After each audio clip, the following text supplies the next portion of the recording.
Alright, well, welcome to the VOD. I'm going to be setting up for a while, so feel free to use the timestamps in the description. You'll probably want to. With that said, let's hit the go live button. And I think, is that the right title? Yeah, that's the right title. Good. Alrighty. So I'll do a quick post on Discord to say I'm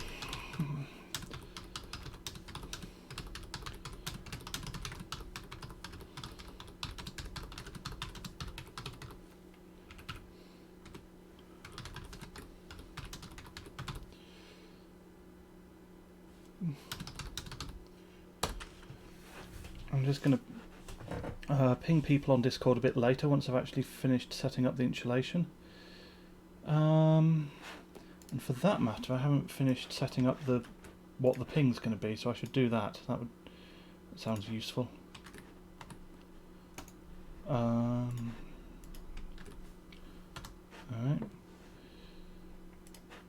Okay. So, big roll of kitchen roll, and I should hit the music as well. Alright.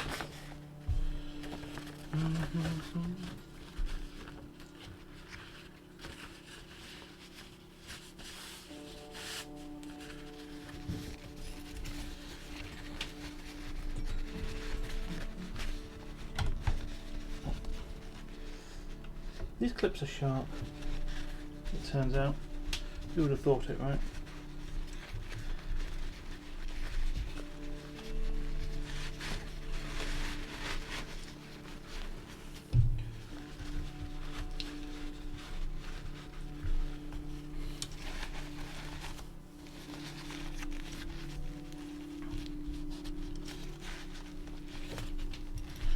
It's kind of interesting to see who shows up just from being live on Twitch, if anyone.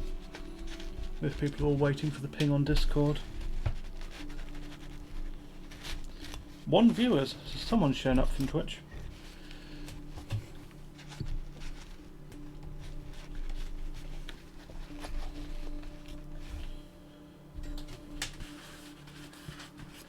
Where's the end on that? There it is.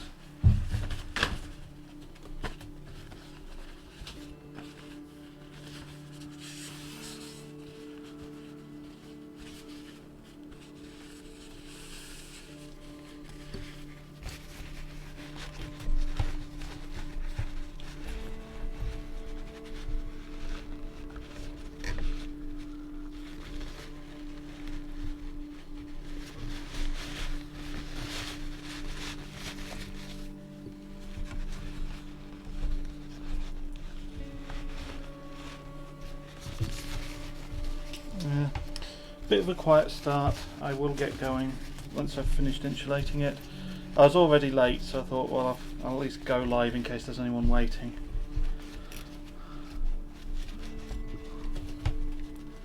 That's probably going to be alright, isn't it? Because I'm going to have a fan on the chipset, is the thing. So what I want to do is I want to make sure that that's not causing a load of condensation. I can maybe shove a bit more paper down there. Why not? Yeah, the absolute worst thing that you can do, of course, for your insulation is to have a fan that's blowing a whole load of fresh, moist air directly at the cold bit. That's what you really want to avoid doing. Might be a better way I can do this. What if, yeah, I'll stick that down there, and then I'll pull that round and pull it behind. Is there space behind the mounting rod? Yeah, I think there is. Just about. Yeah, that'll do. That's looking alright. Okay, what do I still need? I need a graphics card. I need my cables and I need RAM.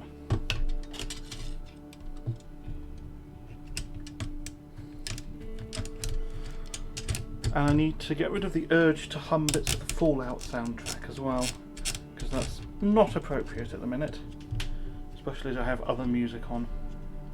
Ooh, fans. I need a fan. Where's my fan?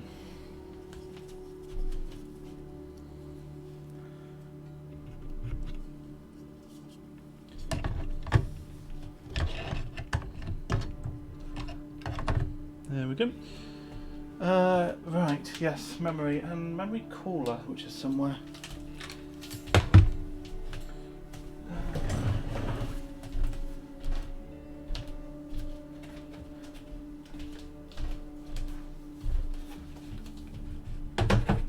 There's my tray of memory. I tidied my room in between the last stream and now. I say my room. This is the living room. This is not my bedroom. But the fact remains that I put the memory cooler somewhere, and I don't know where. As soon as I've dug that out, I'll actually ping people on Discord, and then we can keep the stream off properly. But why are that?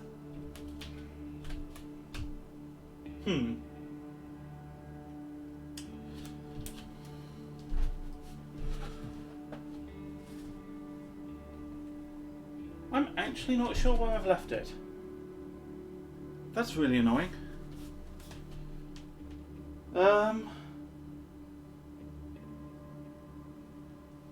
Where would I put it? Because I had the system set up here, so when I tore that down, some of that would have gone around where I sit.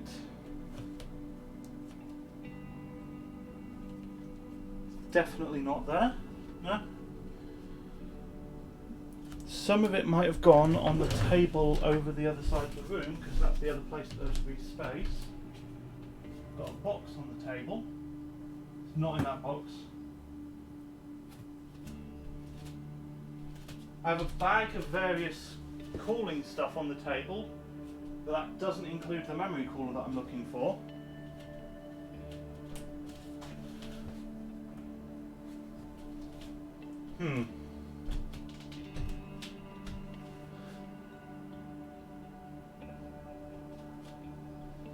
This is going to be really annoying without a memory cooler. And I only really have one, like, D9. Well, no, I've only really got one stick that has a massive oversized heatsink on it anyway. So it's not like I can just use the ones with massive oversized heatsinks.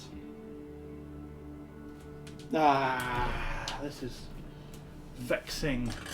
Hey Matt, yeah, I'm still setting things up, which is why I haven't pinged people on Discord yet. Specifically, I'm wandering around looking for a non-existent memory cooler. It must be some... You know what's really annoying? I have this. Can you see it if I hold it back there? Yeah. I have one that's literally like new in box. But that's not the one that I was using. The one that I was using must be somewhere. Like, Corsair RAM fans do not just grow legs and walk away.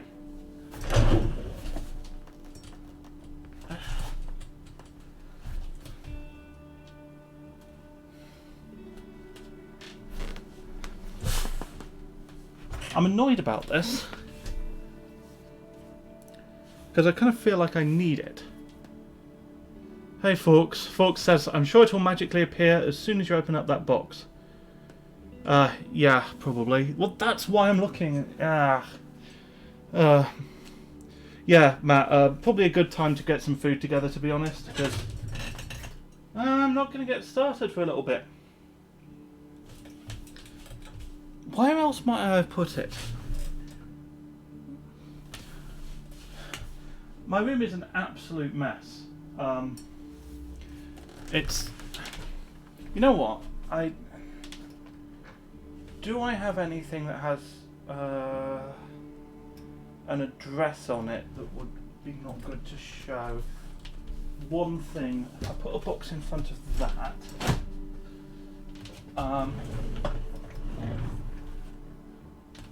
Then there's that over there. Put some bags in front of that.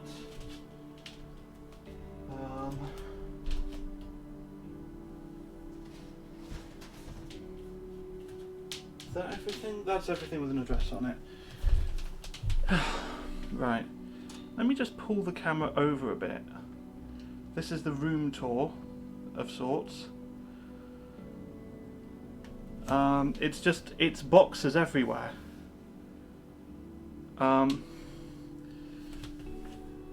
If I unbolt that a bit so I can pull it round. Shelves and shelves and shelves.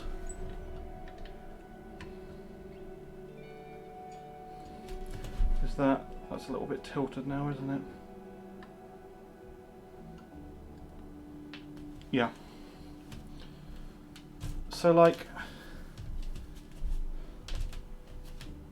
and a lot of these shelves are like full of memory trays, right?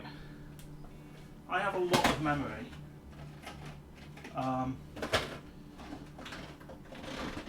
Like a lot of memory. But I didn't leave it on the kitchen table, did I? No.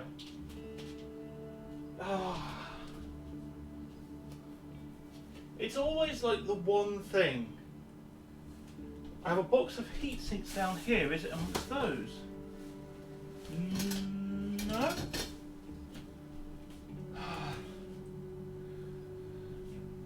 It's always the one thing that you need that you can't find, and then there's so much stuff lying around that you don't need. And I just can't think where else I would have put it. That's the annoying thing. Like, I do have one fun thing.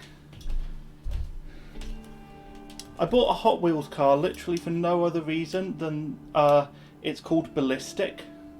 Not even Ballistics, just Ballistic. Singular. Just leave that on top of the phase change as a mascot.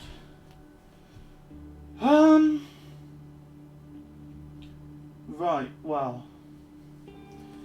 I mean, other than faffing around for long enough for Matt to get his food, like, there's no reason to waste time. It's not buried in there, is it?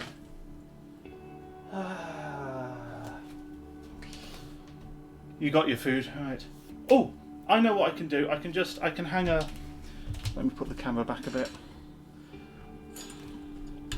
Here we go. Round and round we go.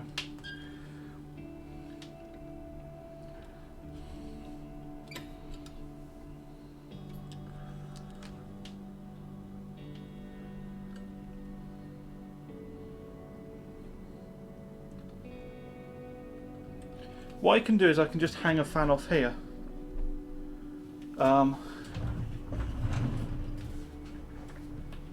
Yee says need to buy another of those Hot Wheels, that way you'll have a pair of Ballistics. I didn't think of that, that's a good point.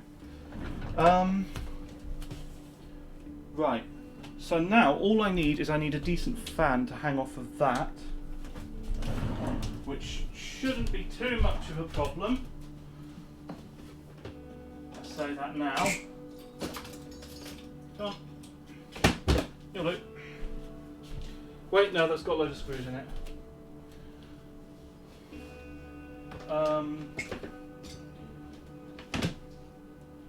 There's a fan in here, wasn't there? What about this? Yeah, perfect. That's a nice high-speed fan. That'll do. Right. So if I hang that off of there, and then it's got a zip tie here that I can loop over that. Yeah, that's perfect. Alright, we'll go with that. That's a memory cooling solution.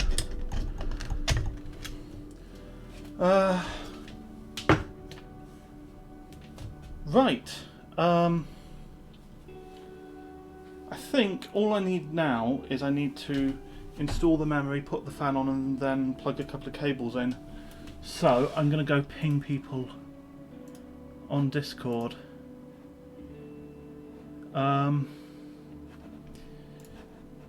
Where's my stream pings prep? There it is.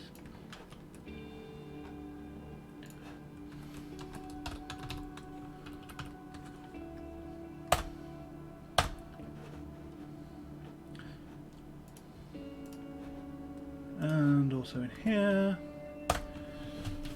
Alright. How's the music, by the way? I feel like it might be slightly loud in my headphones.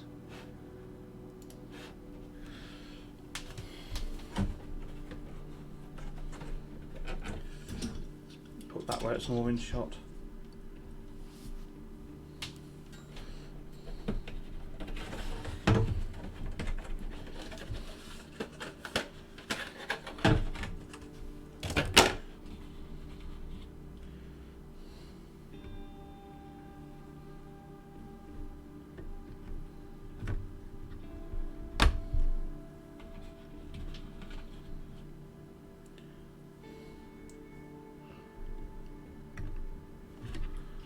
Right, music is good. Thank you, Tech Tested.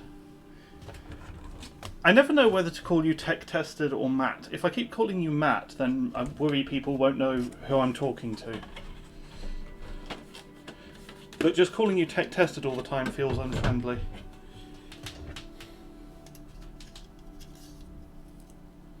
Hey Paul, how am I doing? Well, I couldn't find my RAM fan, so I found a different fan that I can put on the RAM, which makes it also a RAM fan, so that's fine. If I can actually get it in the epoxy fan header, that's not going to fit there, is it? I could plug it in as the CPU fan. Yeah, why not? Then the board's less likely to complain. Get in there, yep. On there. Alright. Okay, pretty happy with that. I think that's everything, isn't it? Cables.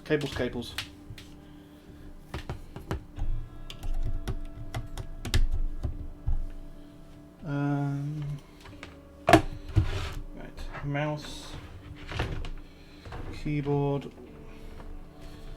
I've got to route all the cables, reroute them because they're all behind the monitor. Sorry, I thought when I pinged people I'd be done faffing about, but clearly I'm not.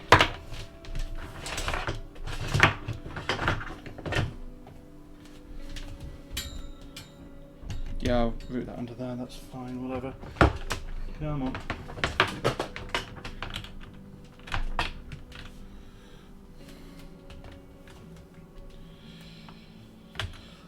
Tech Tested says I prefer matte. Alright, fair enough.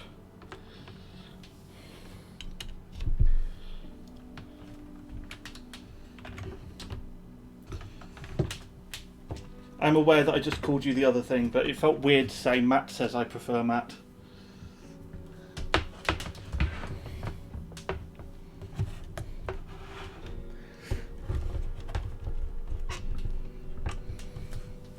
Alright. That's all the cables. Let's fire it up.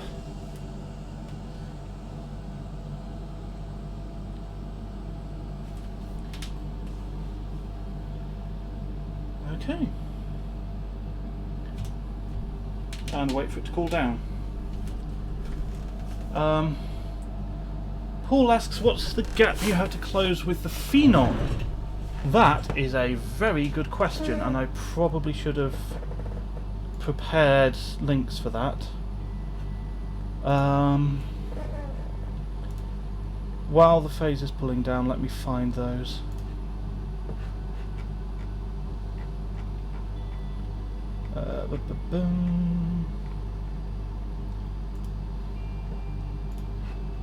So that's my score open, and that's Matt's score open.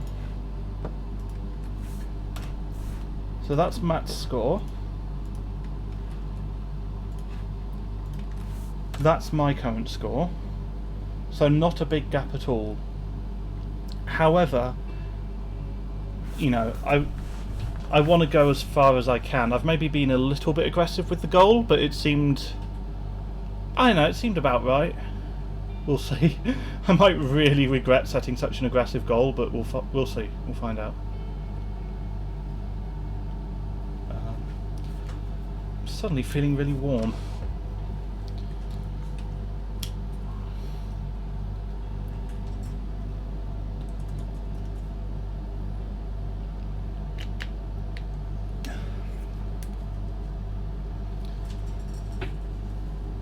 Right. Okay, I think -20 is about the point where it's sensible to turn the system on. Oh, that's something else I should have done, isn't it? Sorted out a bloody power button.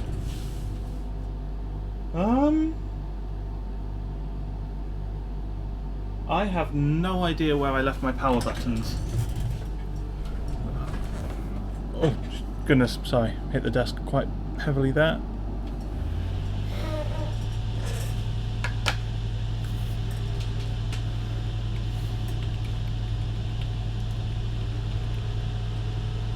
Okay, hold on.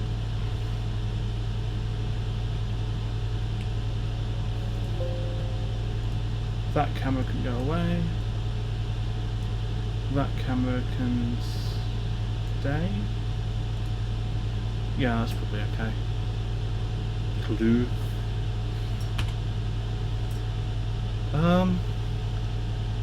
Right. Well, I'll give it a minute to get a little bit further down.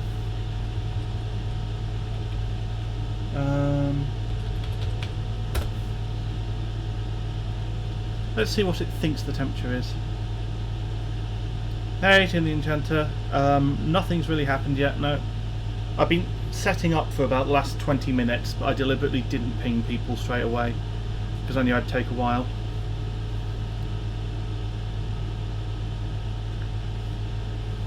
So yeah, just waiting for the phase change to cool down a bit further.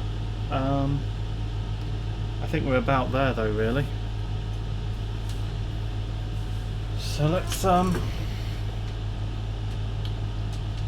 I need to set that to ignore? Probably not, 'cause it's not reading anything like ridiculous.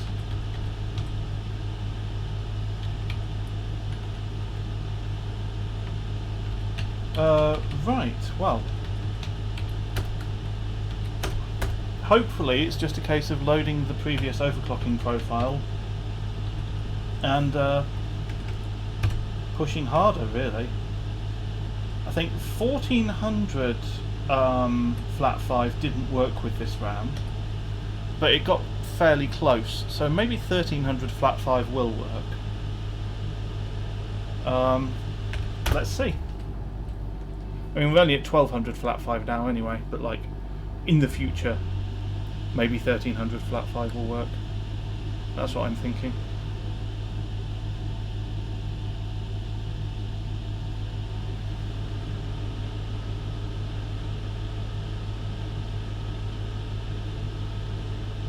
Matt says it's crazy, despite the fact that the Phenom's a black edition, most people just stick with base clock for this benchmark.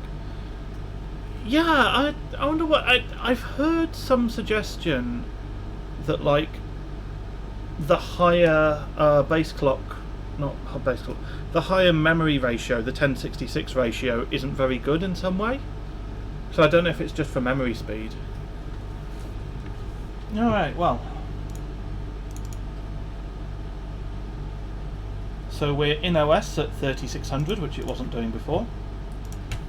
Let's fast some pies, or whatever. Oh, hello.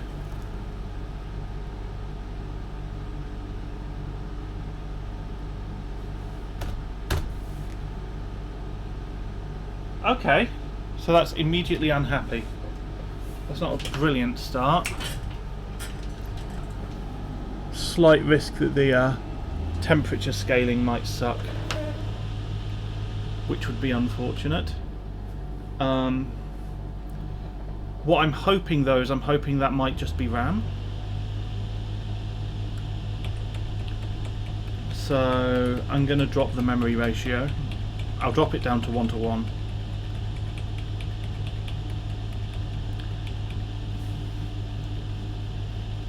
Tech Tester says no, you need to get a score that I need LN2 to beat. Yeah, exactly. That's what I'm hoping to do.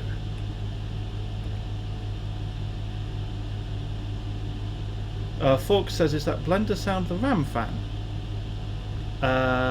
Probably.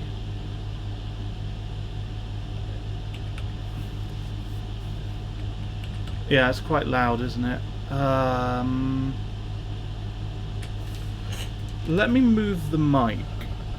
Hold on.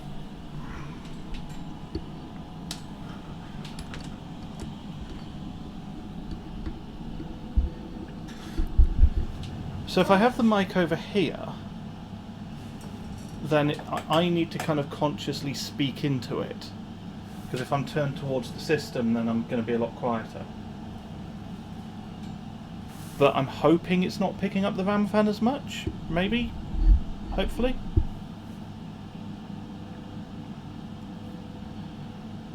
Hi, Nuke the Power.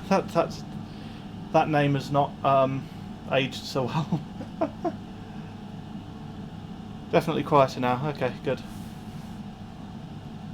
Hey Alex, has anything happened so far? Not really. Other than it's not very happy.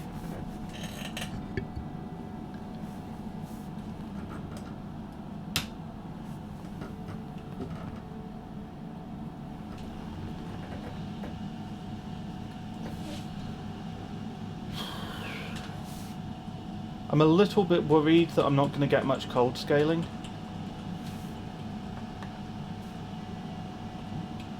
But there's always cold scaling by way of voltage.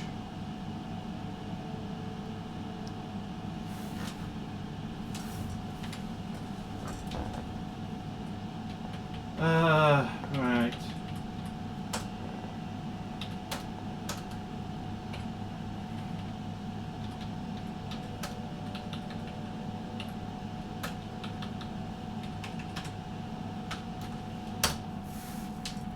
Okay, so now it's all going to be core.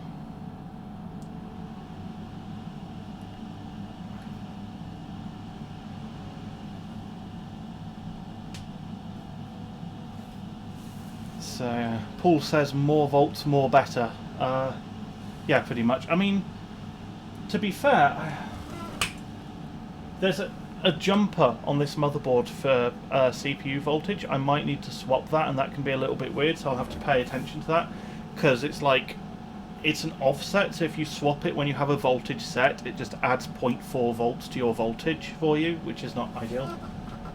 Anyway. So let's see if it's the core or the MEM. Because if this starts passing now, then it was actually a memory limit before. I mean, it's looking better. So we might have actually been memory limited at 1200 flat 5. Which means to some extent it's also a motherboard limit, annoyingly. Maybe I should have swapped board. Yeah, I mean, okay. Wait. 32 seconds? I mean, I know it cares about memory, but... yeah, alright, okay.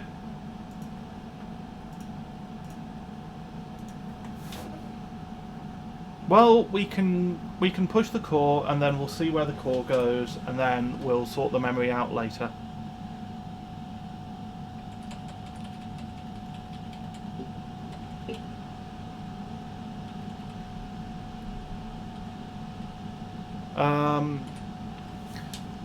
Matt says, does the OS make a big difference? I'm running it on 7. I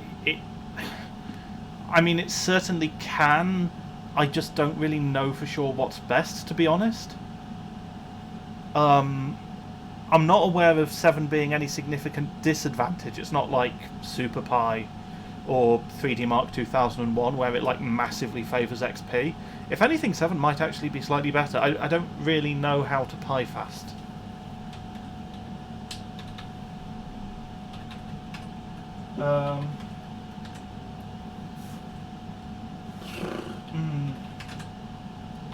How aggressive do I want to be? I'm going to be 330 aggressive. I'm going to go plus 10%, which would take it to nearly 4 gigahertz.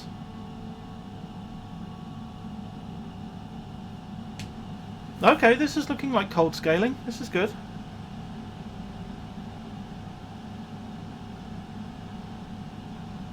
Might be good. We'll see.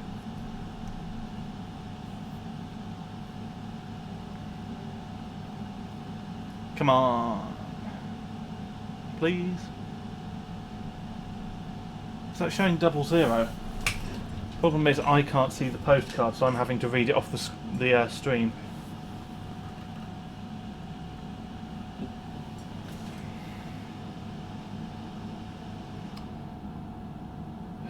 Come on.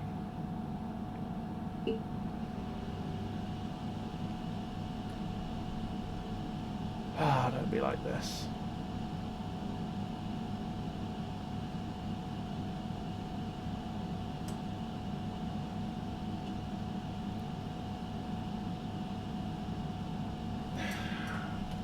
Why didn't I change board? I should have changed board. Oh well.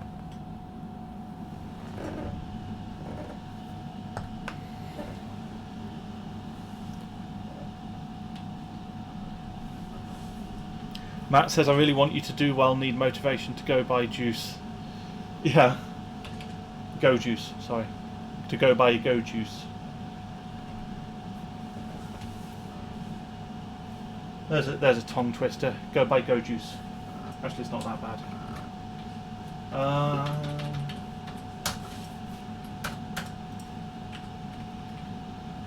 Let's try 320 then.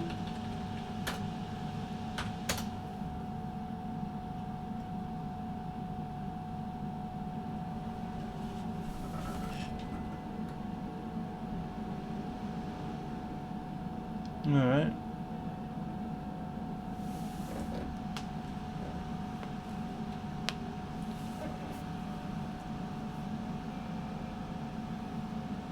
Well, that's a lot better than 330 was. Less so. Alright.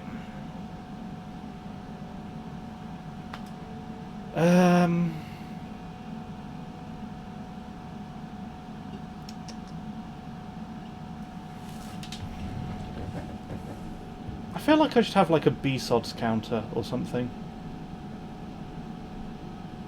Yeah, maybe I should set that up one day. Like I know there's death counter things for bots. Well,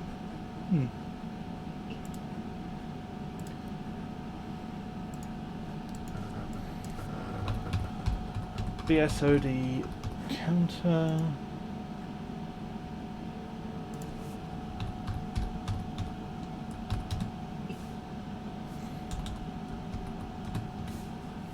BSOD's 1.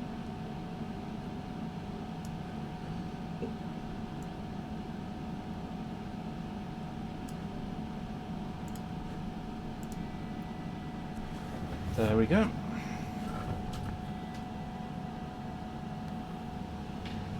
Okay, time to just add voltage.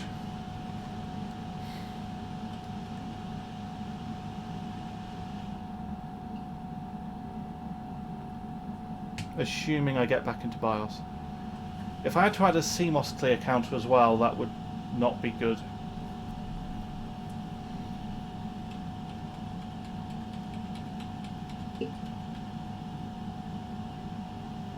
That's double zeros, isn't it? Right.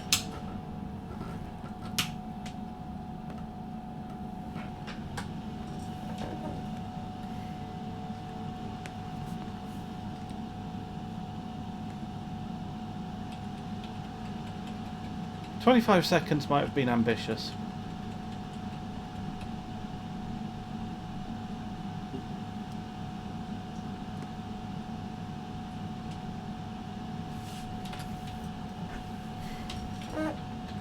OC profile, load,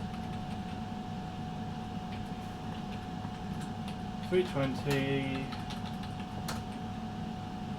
mem out of the equation. Just add voltage. Let's try that.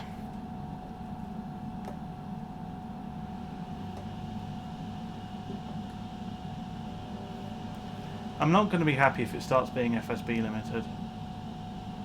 It shouldn't. It definitely shouldn't.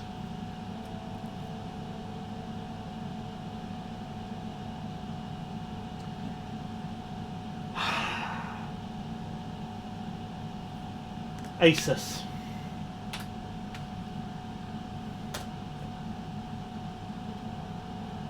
I'll set the CPU voltage to ignore next time I'm in BIOS, I guess.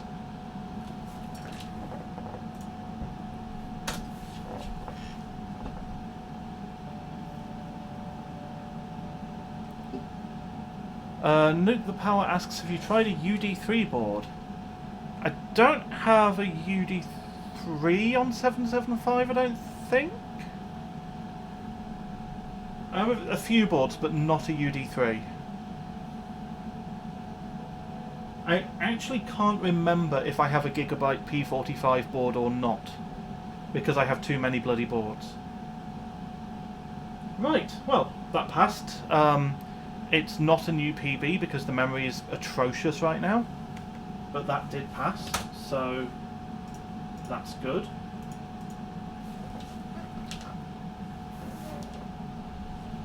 Back into the BIOS.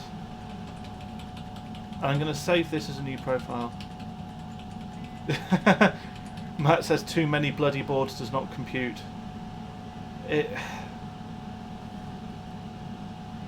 I showed a bit of the room I'm in earlier. It's not great. Nuke the Power says, in my opinion, they're #1 for P45. Yeah, I've heard a lot of good things about them. This P5Q Pro, I do not like. I don't think that the P5Q Pro is a good board, and I regret not sorting a different board out already. But to swap it now, I'd have to dry everything out. It would take ages. So I'm going to solder on for now. I mean, at least it has OC profiles, but so do a lot of things.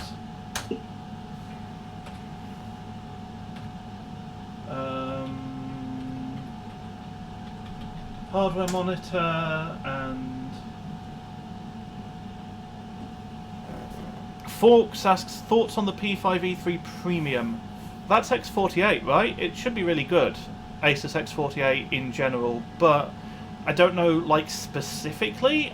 Tag has a video on it, actually. He knows a lot more about these things than I do, so let me find that for you.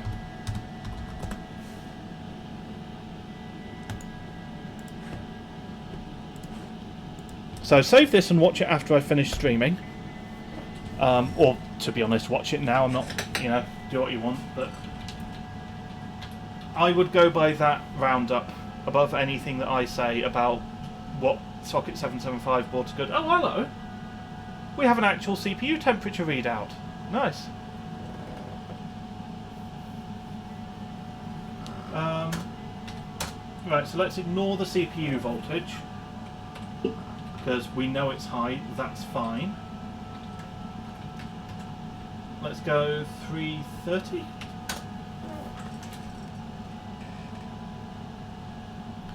Forks asks, I think he has a vid out for the GT218 comp. Are you participating in that? Let me answer that question with a question. Does this look familiar? But no, more specifically, I might. I don't want to commit to anything. I'll see, you know, I'll see how things pan out, basically. Oh, that's not a good sign.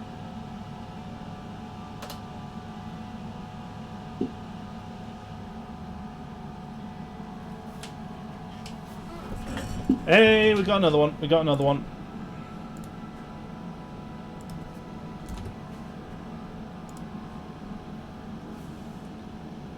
Forks says the VRM looks familiar, didn't recognise the cooler.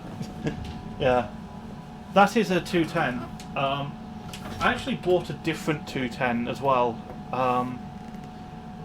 Whether I actually end up competing remains to be seen. I would like to.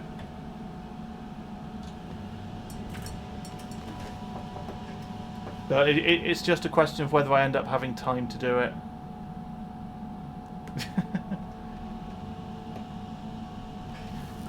And of course that's double zeroing.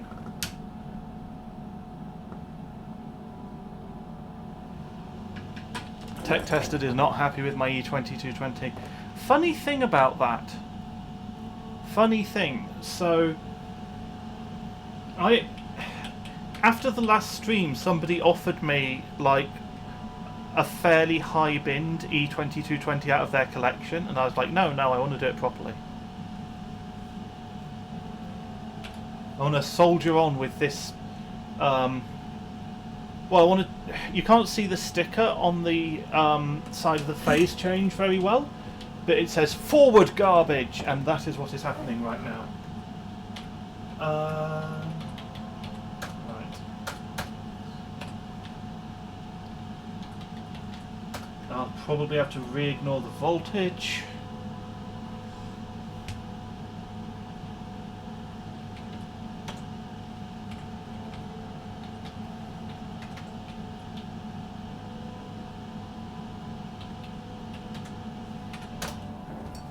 There we go.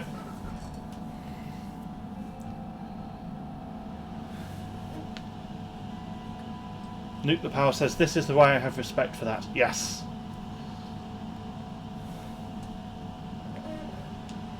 Tech Tested says, I appreciate you keeping the spirit of the competition intact. Yeah, I will keep the spirit of the competition intact for as long as I can.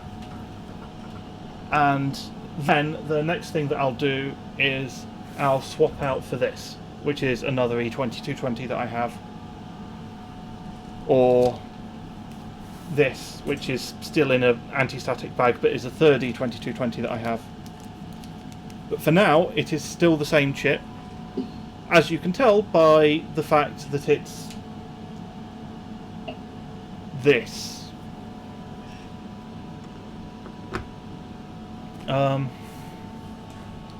It's not memory, is it?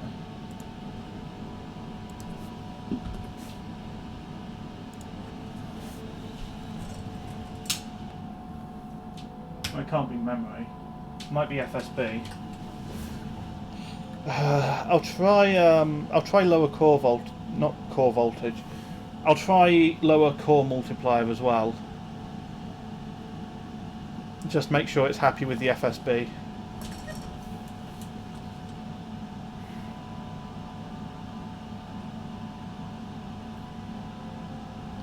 Matt says, fair enough, got to do what you got to do to win. I only have the 1940. Yeah. I mean, I don't want to resort to binning at all if I can help it. I mean, this chip being not good. If I have to do something about that, I will. I don't want to.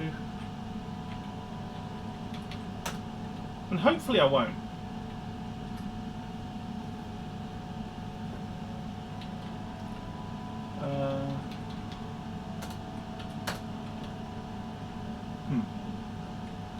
Is it just me, or does it like only read the Subzero temperatures when you're running excessive voltage?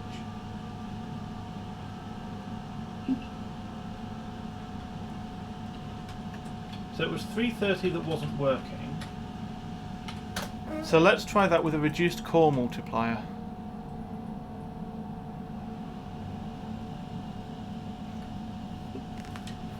But yeah, I mean, if I try and swap the chip now, then I have to tear the whole thing down anyway.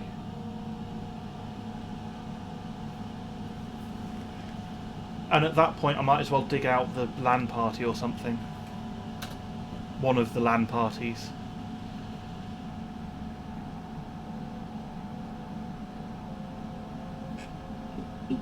Okay. Well, we seem to be in Windows.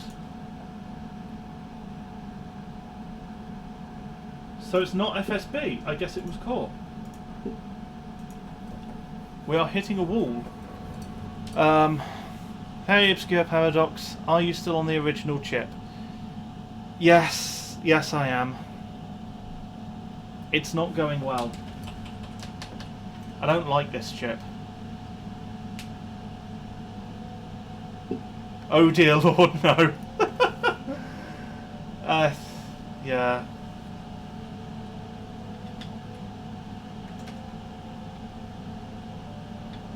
It's not good.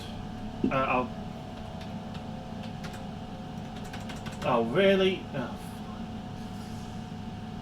Okay.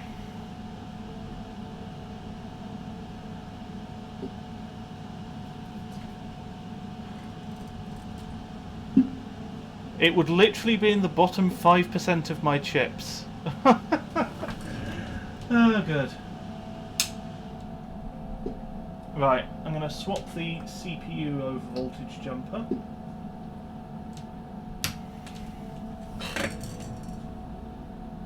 And that's going to have cleared the CMOS as well.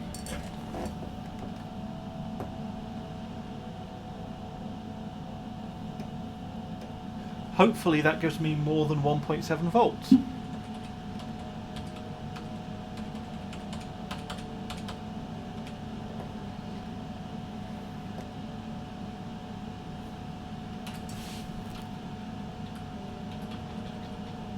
I didn't realise it was that bad. That's quite funny.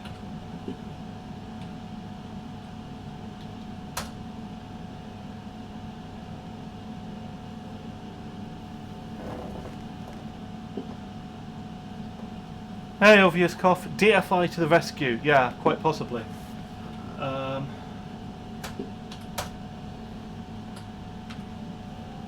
Usarian had an ad for Alder Lake just before this. Yeah, Alder Lake would be a bit faster. I think that gets better PiFast times than this does.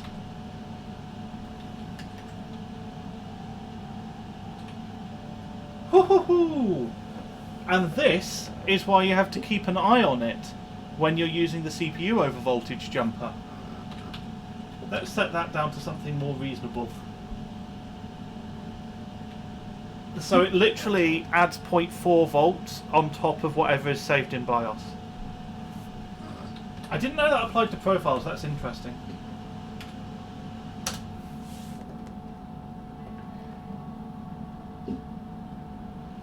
Obscure Paradox says you may need some PLL volts too. Oh, that's interesting. Which PLL volts? Like, higher or lower? Because I swear I remember something about lower. Higher, okay. I think I'm nudging 4 gigahertz, so yeah, that would make some sense. Yeah, I think I might need more PLL volts, yeah. Come on, give me BIOS, give me BIOS. Low is for 45 nanometer, fair enough. Better update the BSOD counter.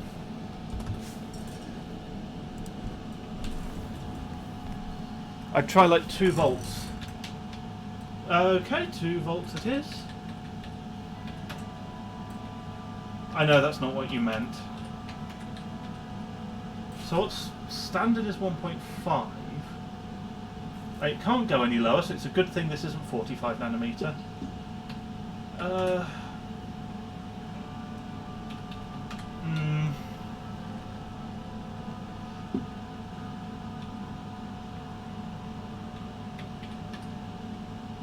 I want to try a small bump first.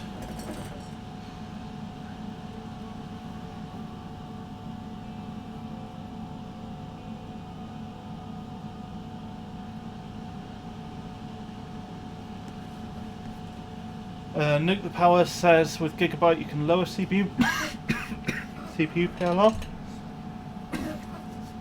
Yeah, that'd be nice. Oh, well, it got further.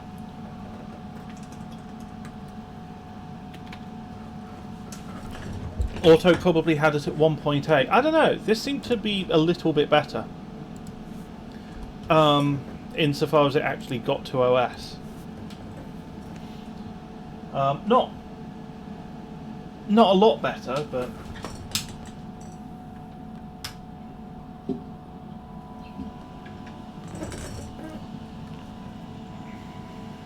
Yeah, okay, I'll just try 1.8 next. I don't want to faff about. I mean, technically, overclocking is just faffing about in general, but, you know. It's a mixture of faffing about and liquid nitrogen. And that's overclocking, basically.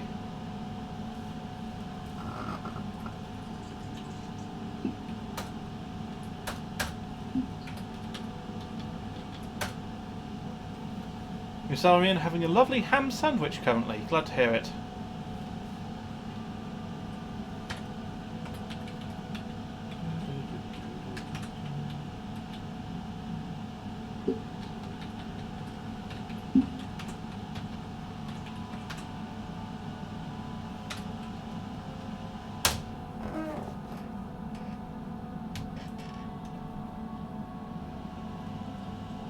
Okay.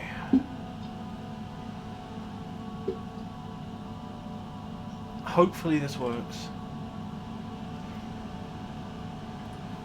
Tim the Enchanter, having a cup of tea myself, living up to the British stereotype. Spiffing. Obscure Paradox asks, have you tested the North Bridge at those RAM speeds too? That's quite high for some boards. Wait, what? Okay, hold up. Have I got the wrong memory speed?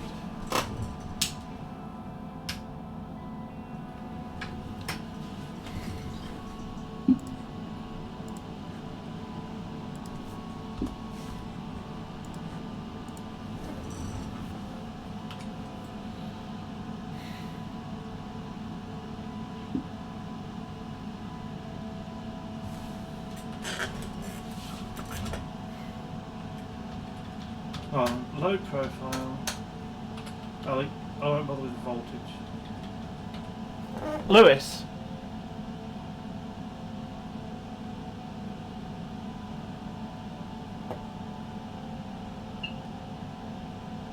I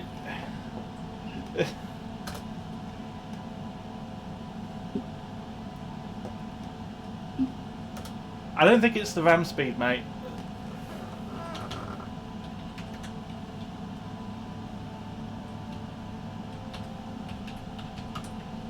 Okay, let's try 2 volts, like you said.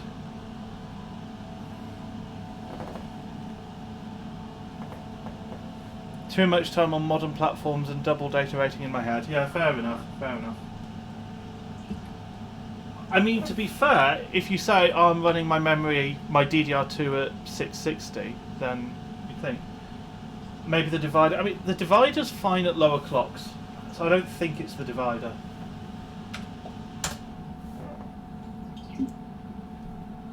And everything about these settings is fine with a lower CPU core multiplier. So basically it's definitely the core.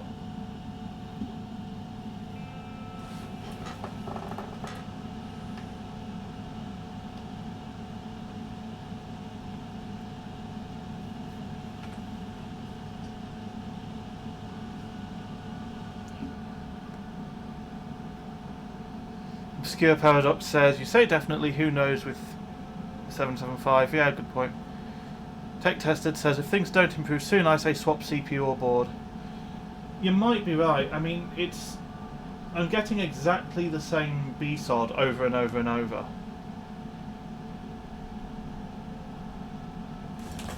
That's the other thing.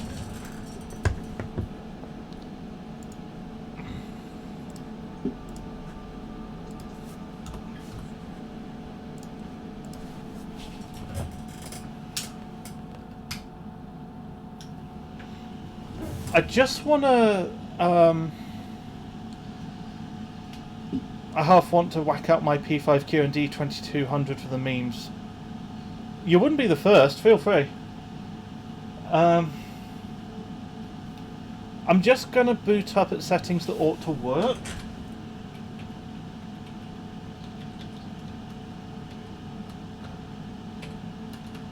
So that would be this profile minus some volts.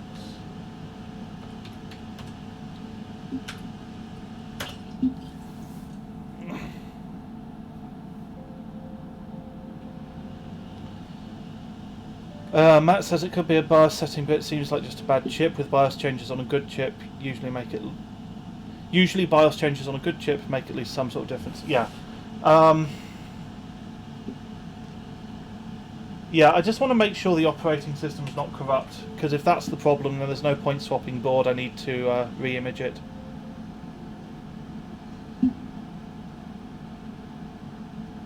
Yeah, no, the operating system's not corrupt.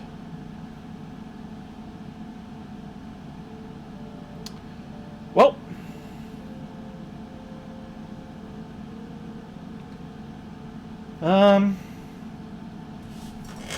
I'm going to give it one more go. I'm just going to go like full ridiculous voltage, because I don't care. I don't care if this chip dies. It's clearly shit.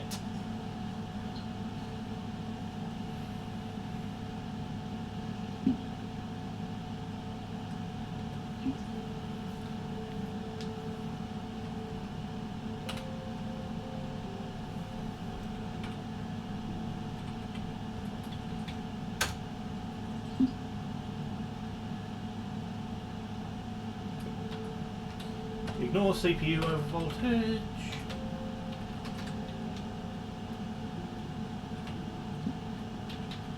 PLL voltage.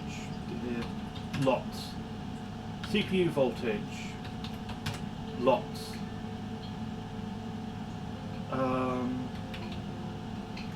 Why not?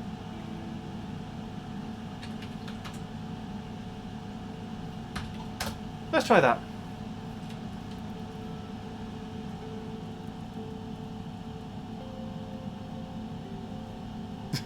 Salty croissant. Well, you have chosen death. I see you have chosen violence. Yeah,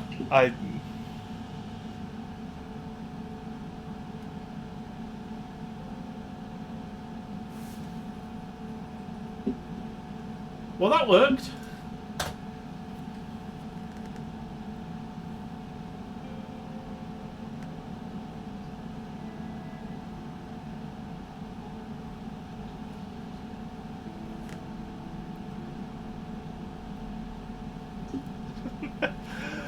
Okay, more voltage works. I'm gonna have to set some like actually good memory settings.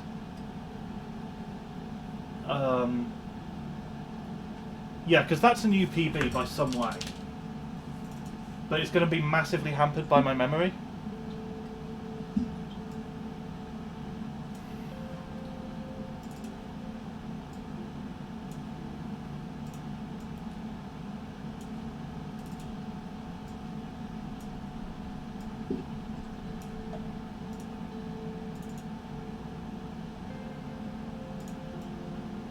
I don't know why I'm bothering with SPD tab right now.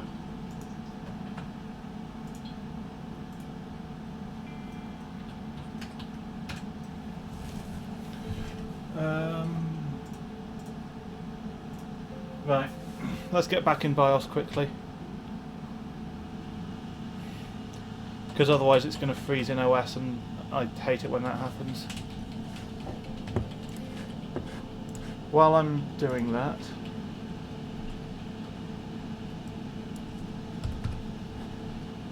title update. Obscure Paradox says not using the screenshot tool. No, it's honestly a habit thing mostly, but also I don't trust PNGs to not come out corrupt when I'm doing stupid stuff. Which is all the time.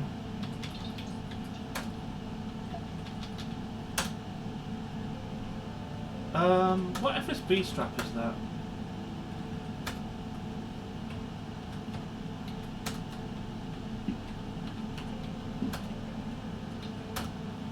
That might be a little on the aggressive side. Hold on. There.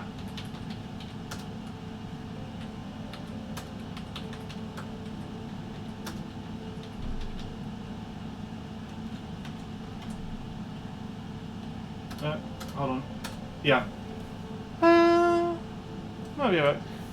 Obscure Paradox says we'll be fine on 200 MHz strap. Yeah, fair enough. Yes. Alright, let's go with that. Yeet!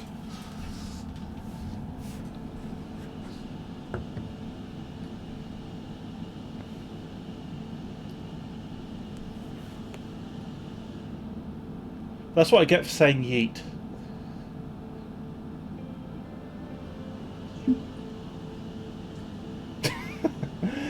Why didn't I save a profile?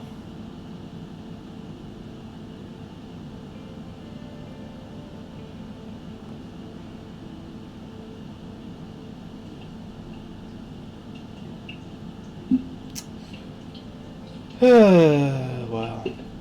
Oh no, oh well, yes, exactly. I blame the board.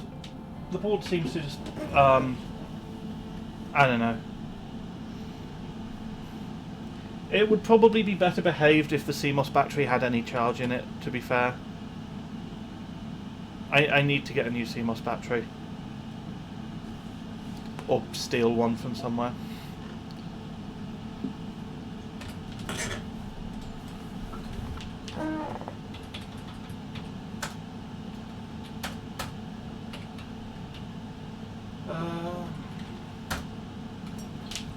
Right, those memory speeds ought to be completely fine.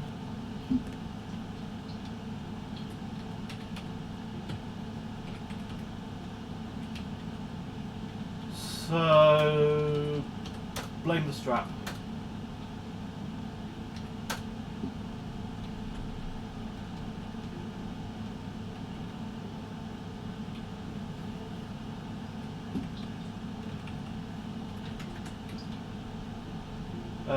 Right, what was I doing to it? I think I was doing 1. I think it was 1.82.1. Something like that. I don't remember.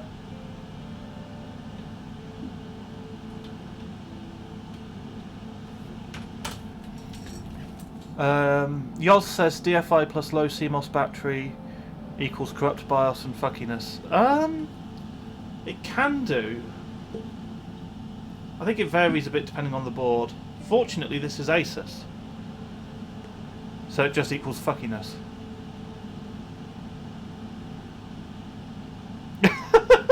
Matt says, I heard someone say they had too many bloody boards. Maybe one of those has a battery. Yeah. Why?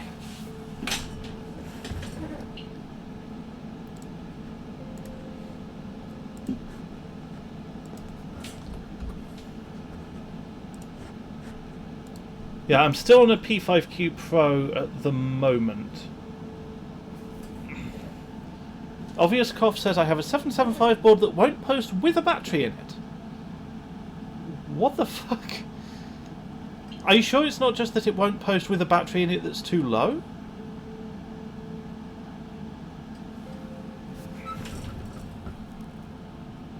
Please don't make me play the CMOS again.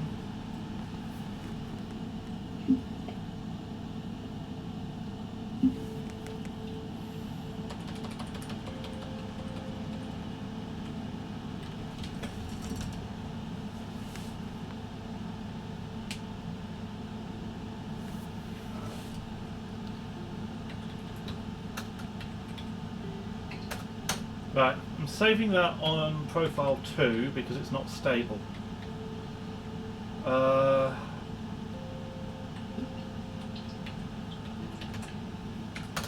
try even more PLL because I can't remember what PLL I was running when it worked.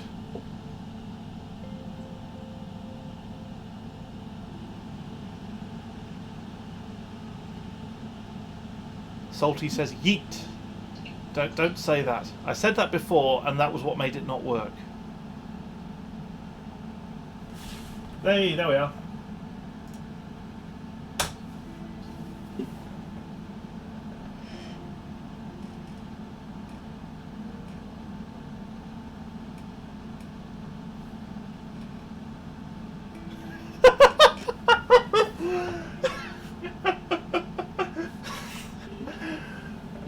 Sarian says, the Lord yeeteth and the Lord yoinketh.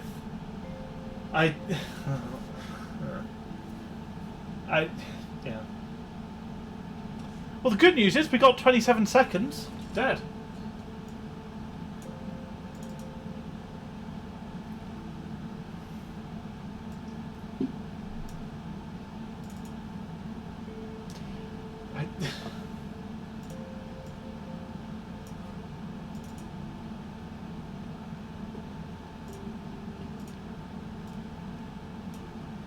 That means that we're halfway to the goal.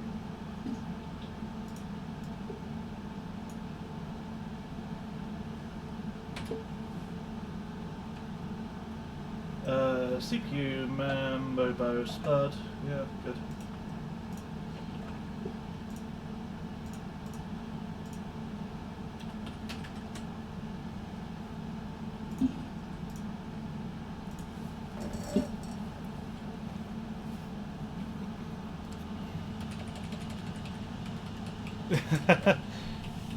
Matt says, shit, you beat me. Time for some better calling, although I don't think it's LN2 territory. No, this isn't, I don't think. This is kind of chilled water territory, if anything. LN2 CPU, LN2 Northbridge. Let me update my PB. 27.00. Hey, GT403. Paint is so inconvenient. I like paint.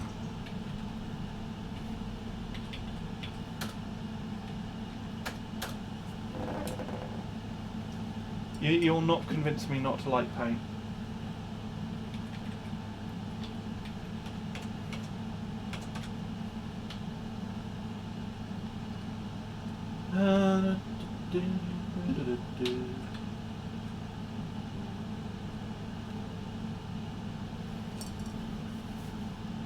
Tech Tester says, can you disable the second core? That really helped my score. Interesting. I don't think I actually can. No, I don't think I can. Anyway, I'm gonna try just plus 5 megahertz, and we'll see how that goes.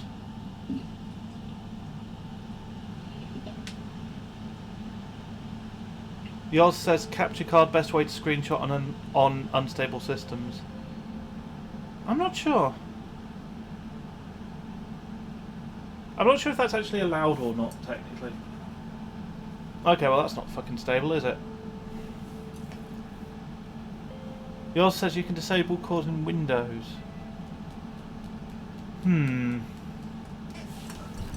Maybe.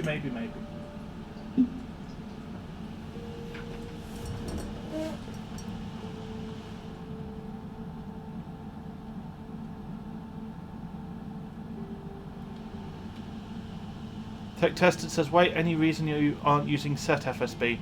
Because I forgot to get it sorted out, or again,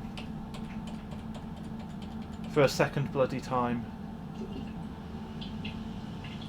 I meant to, and I forgot.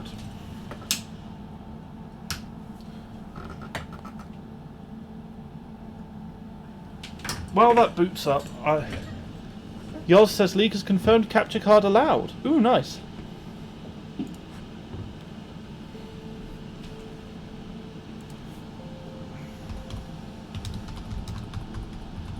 I'm literally just going to Google what set FSB clock generator list compilation. Here we are. Control F P5Q Pro. There we are. It's let me copy and paste that into chat. It's a that. Alright. Yeah, let's give that a go. Why not?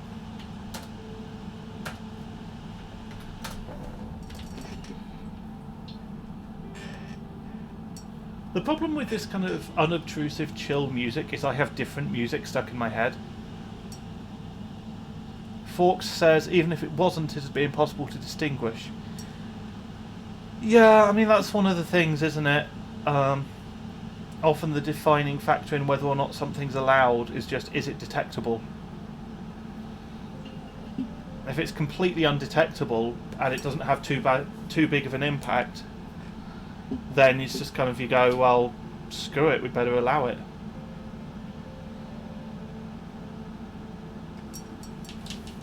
Alright. So it's an ICS 9 LPRS 926. EGLF, is that? 96 EGLF, yep. That. Yeah, that looks right. So let's close that, reopen it. Okie dokie, and that's remembering it now. Good. So let's confirm that that's working for us.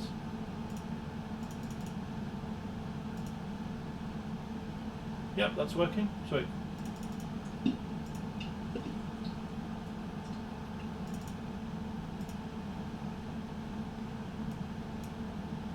I want to do 4 gigahertz. Come on, give me 4G. There's 4G.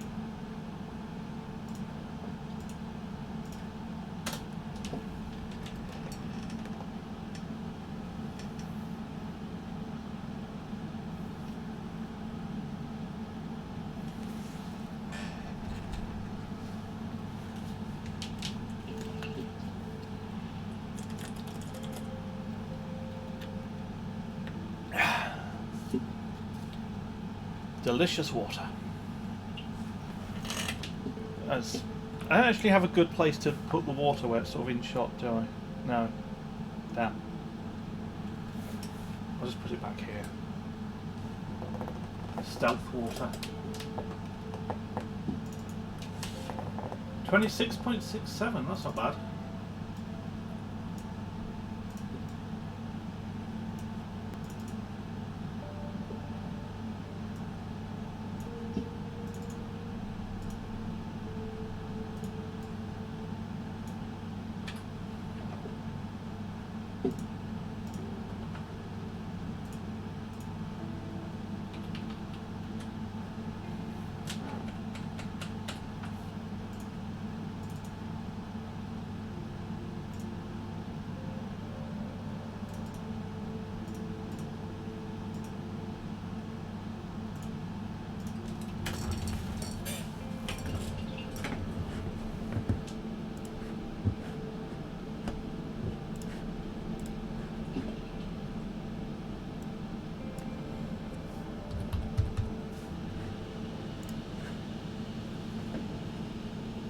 Hey, there it is.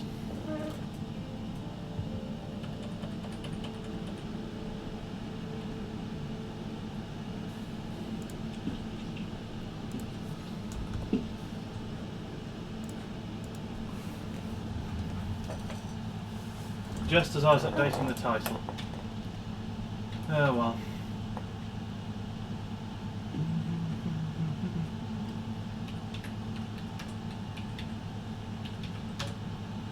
Full send. 335. Let's do it.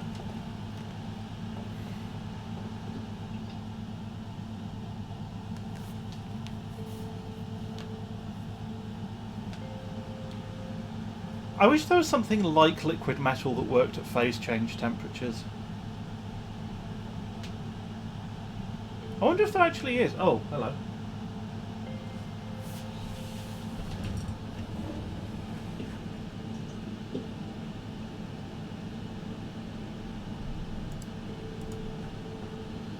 And that's number 10.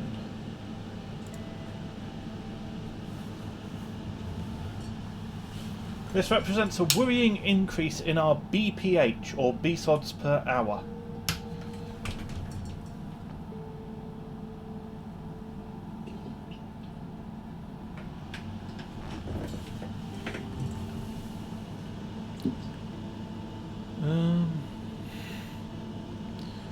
Yasarian says, so next-gen Intel mainstream will reportedly use the same E-cores with a P-core improvement.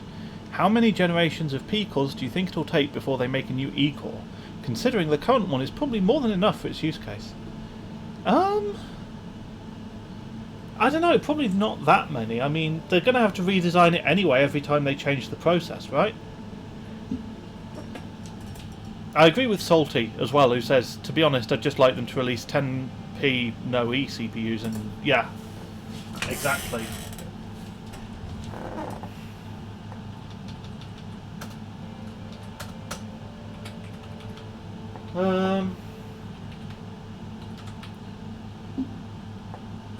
Let's do 1.85 without increasing PLL, just in case that was the issue.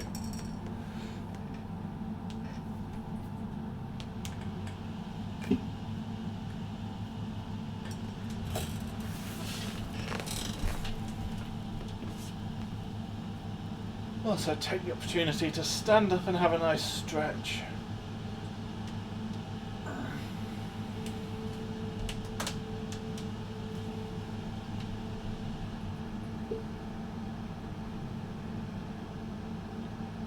Yeah, that worked. Okay. Oh. Well, fuck me then.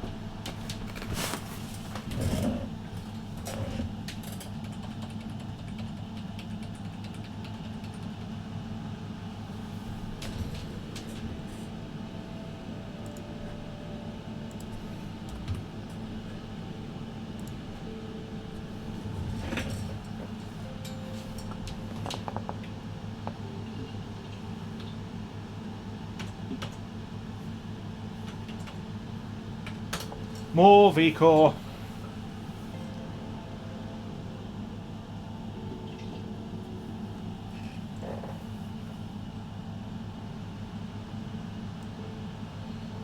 Yoz says, are you using processless for PiFast? I saw a small improvement if you haven't disabled a core.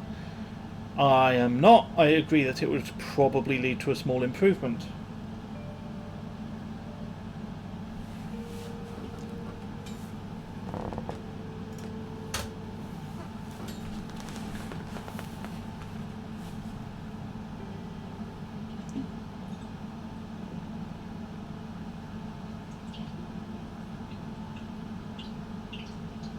I like how it's still scaling up to like 1.85 volts. I mean, if this chip didn't have a bad core before, this is not going to help it. I don't often like willfully murder a chip.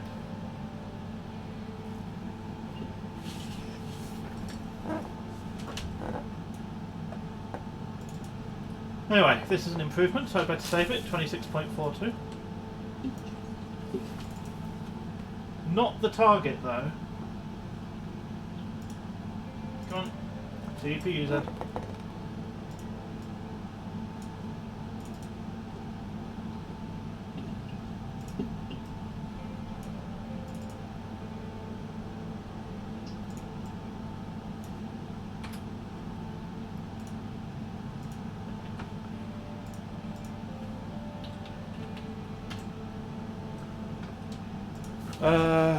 Quick title update.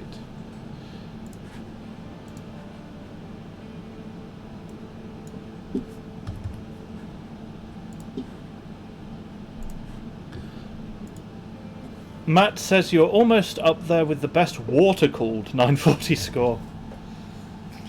Ugh.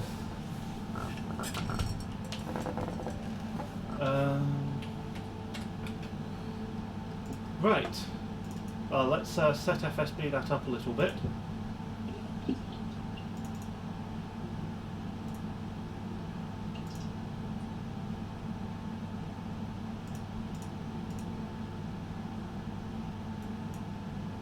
.05. Let's try that.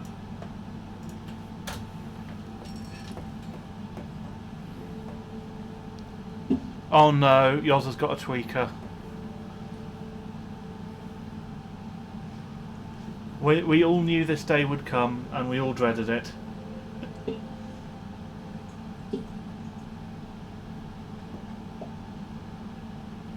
Forks says could just have the bat launch the workload with PS exec to set affinity and priority. I've not come across that. Could you post something in the Discord about that or in chat? Because I looked into editing the batch file to get it to set with more priority and couldn't find anything. But my understanding is that it is entirely kosher. Like, because it's not affecting the benchmark itself.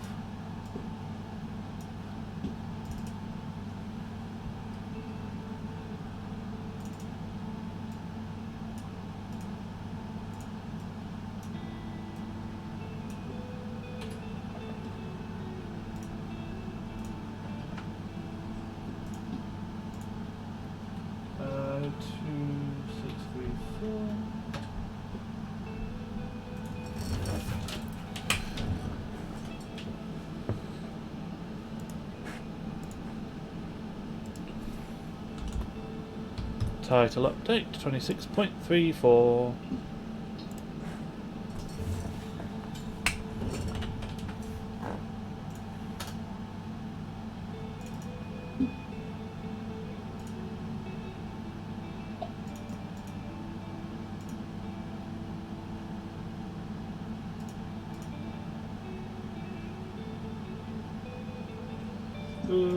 Yeah, I'll push it. I'll push it one more. 407.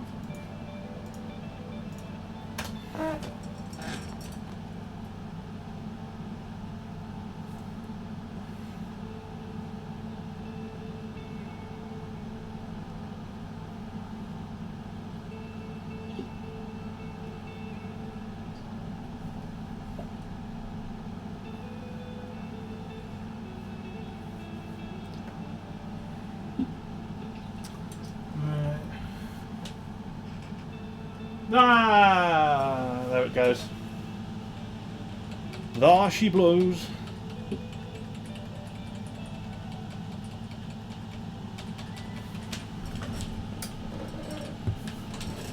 Update the B-sod counter. That's 12 now.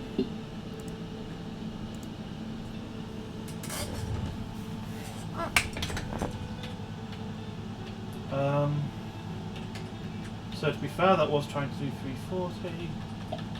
I guess even more core voltage. Let's do it.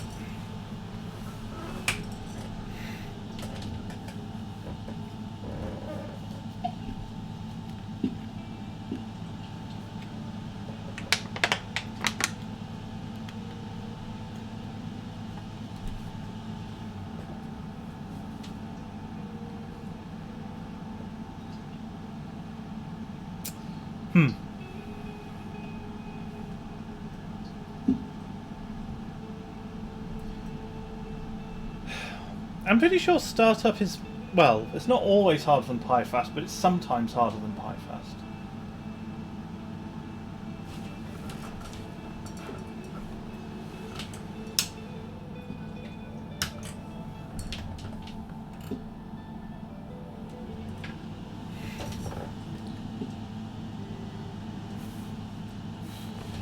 Fork says the hardware bot PiFast download is broken. Is it? That's unfortunate. Give me a moment.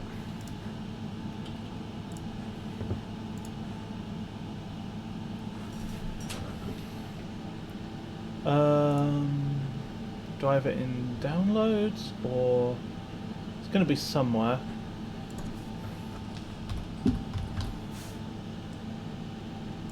If I search downloads, is it there? Nope. Okay, that's fine.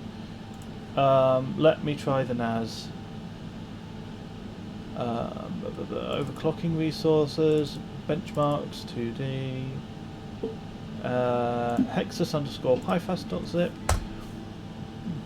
Alright, check stream discussion on the Discord. And also, if anyone's not aware, that's the Discord link. Right. I think it's probably all regulars here.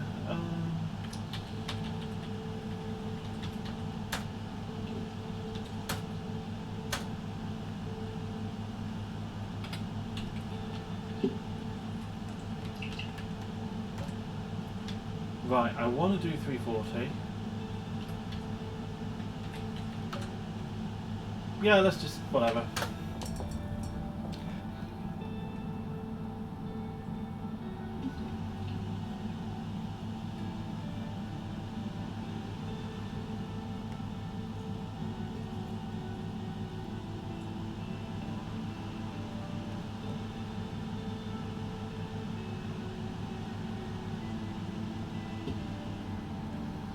Fingers crossed. Hey, it's still scaling with VCore. Woohoo!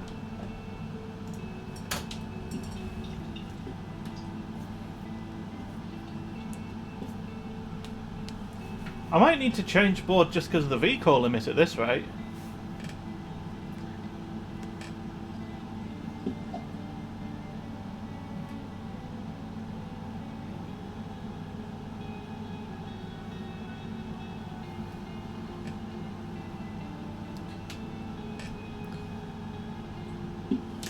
Hey!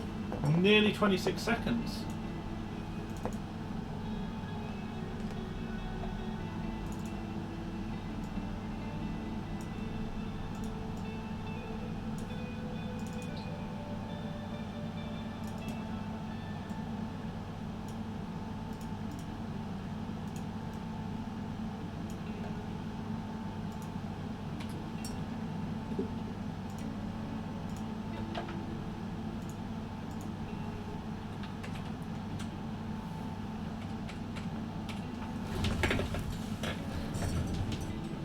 You can flash Rampage BIOS to P5K, right? Maybe this isn't a P5K. No, Rampage. It's the P5E series that can take Rampage BIOSes normally. I don't know if there's any cross flashing for the P5Q Pro. So I don't think it shares the PCB with anything better. I think if you go any better than a P5Q Pro, then it changes the memory layout, so it's a different PCB. Right.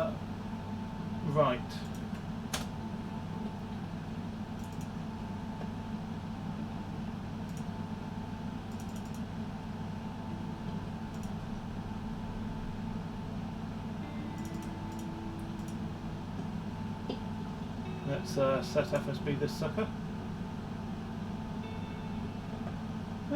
Yeah, that'll do.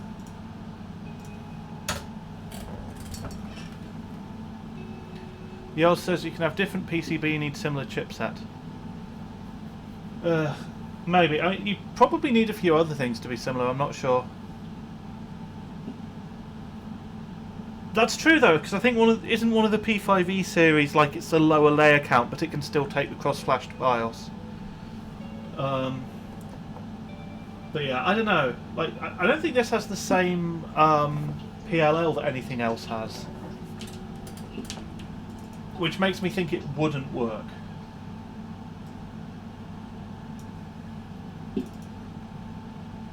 Anyway, we've still got a bit of headroom.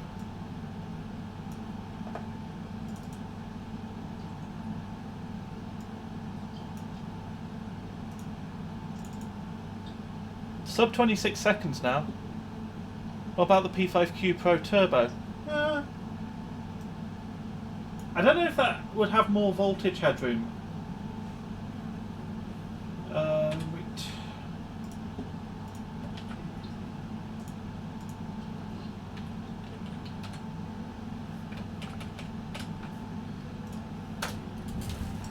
$25.92. We are so getting there.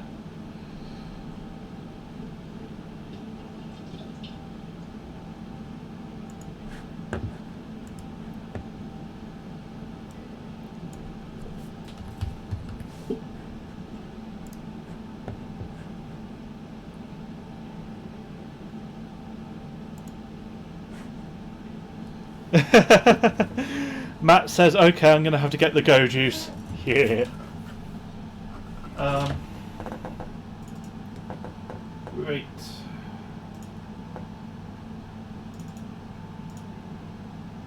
Let's see if I can push that a bit more.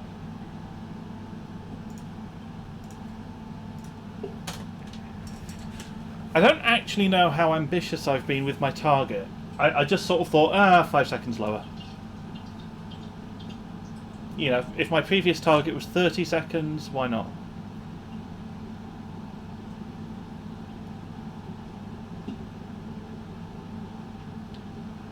So it's maybe it's really conservative and I'm sort of just struggling because it's a crap chip, or maybe this is actually like quite high for single stage, I'm not sure. I have no idea.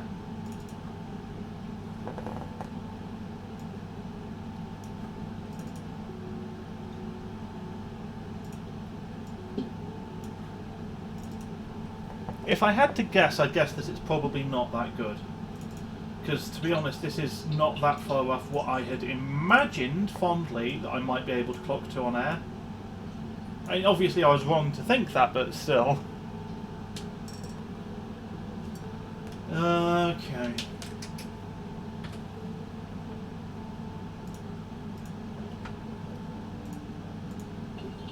Two 583.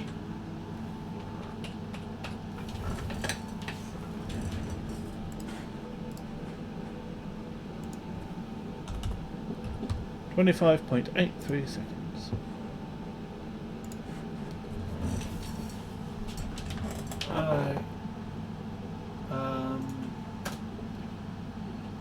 Let's see if I can do 345.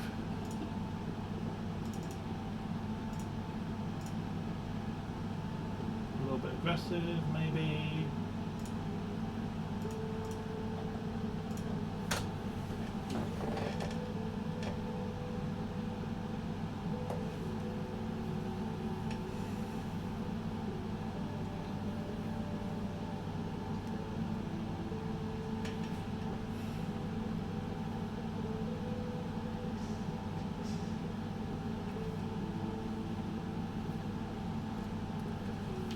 I wonder, like, mathematically, 25.77.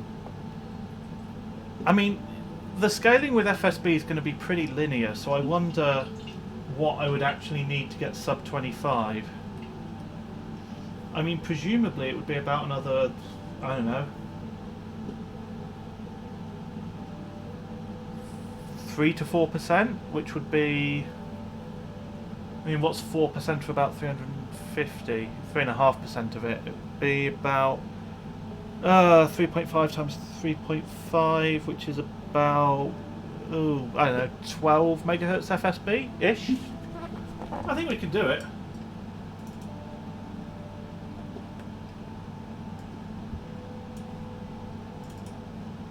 No!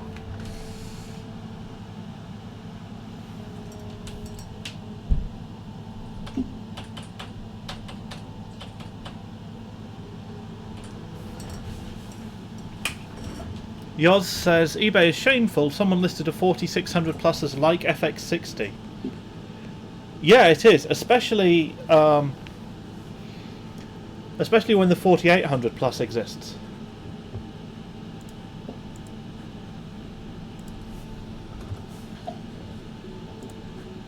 BSOD's 13. Should I deliberately make it BSOD just to get that off 13? Nah, I might have to clear CMOS. Oh, speaking of which, I should save a profile. Right.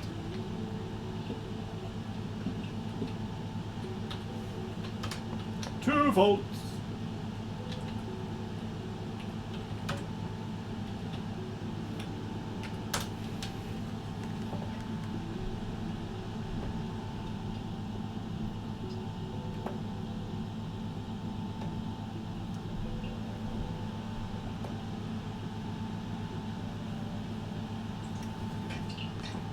It's a lot of voltage, but it's quite a small CPU, so...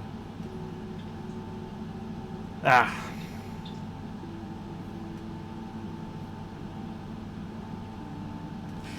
Well, we're no longer stuck on 13 BSODs.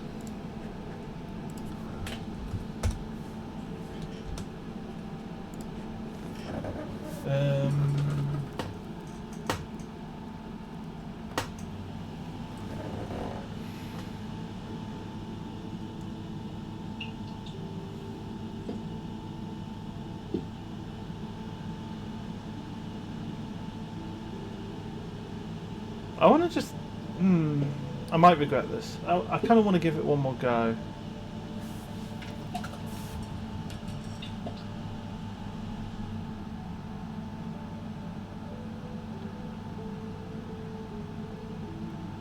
I don't know what I expected.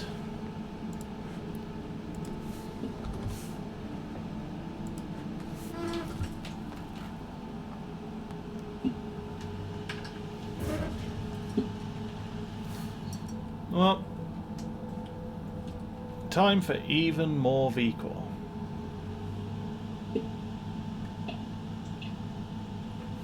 Is that sticking on 00? Come on.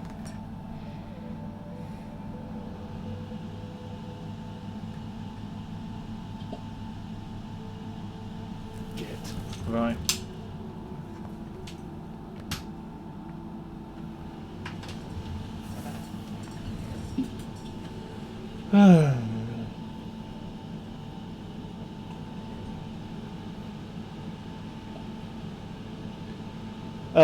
Tim asks, how much power is the single stage using? So, I actually did measure it because I was looking at what kind of fuse to put on it, and it seems to be about 500 or 600 watts. That's with no load. I don't actually know if it's using more with the load or not.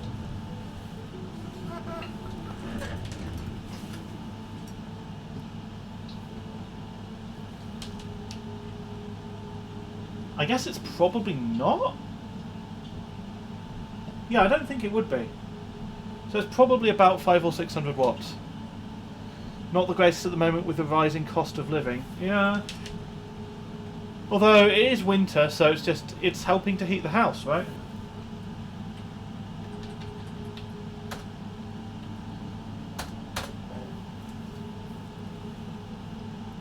But yeah, I mean, it's what?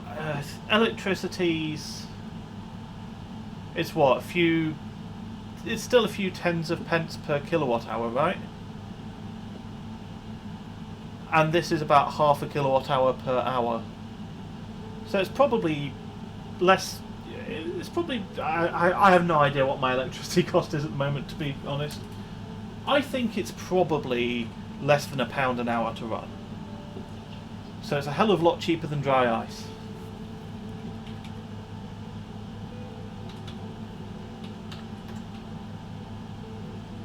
So 2 volts didn't work.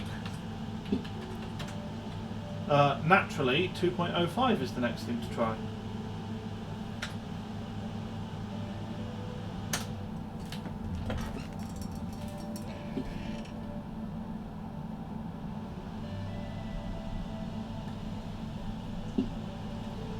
I think my viewer count is about tracking with the number of B-sods. So maybe I should hope for it to B-sod so that I get more viewers. No, that would be silly. I would quite like to actually get a score. Ah!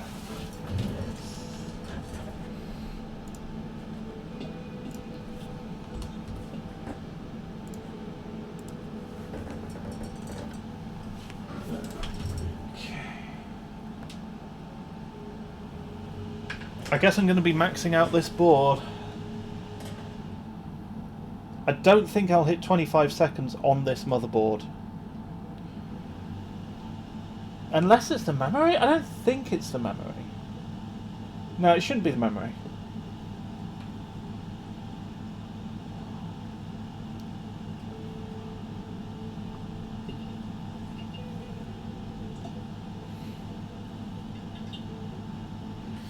Okay, double zeros again.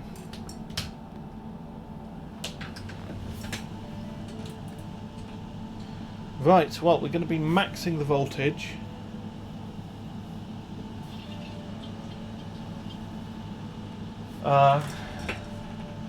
And sending it. Max the voltage on phase change.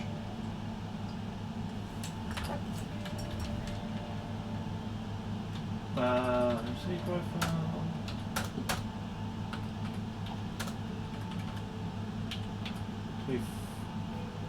3, 4, 5. Yeah, that should be alright.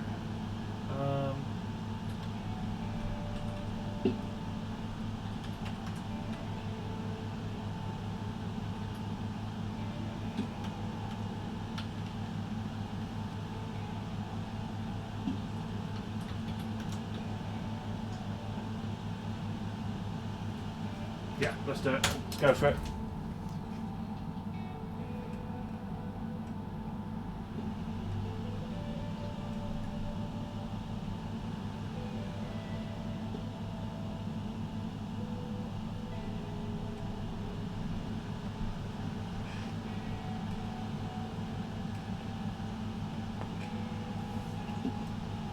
Obvious Cough says GG. I don't know about that. No, that's worse. I've not achieved my goal yet. Speaking of which, I'm not going to on this setup. Unless... I'm going to try one more thing. Well... Tech Tested says, may have maxed it out on this board. I think you're right. I think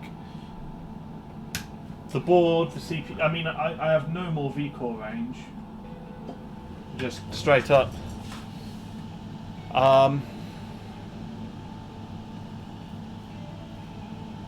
Yeah. I think this is probably about the limit for this CPU, frankly. I could try more or less PLL, maybe? Yours asks, does MEM help PiFast for you? Yes. Up to a point, yeah. If the MEM is crap, the score is like 3 seconds slower.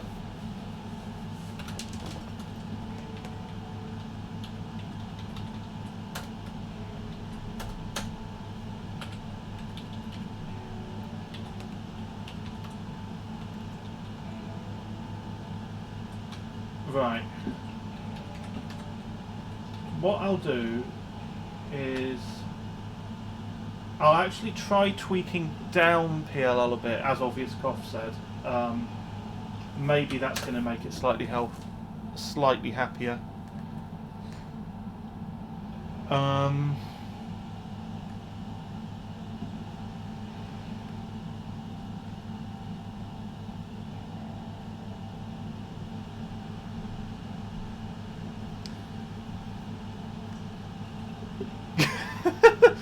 .5 volts V-core. Oh, if only the world went to that.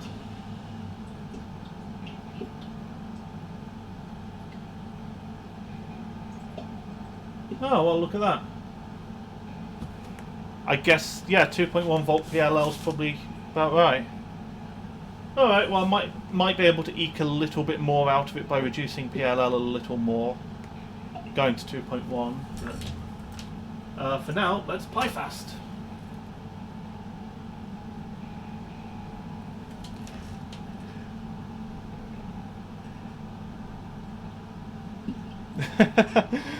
Nuke the Power says subtle like a sledgehammer. Yeah.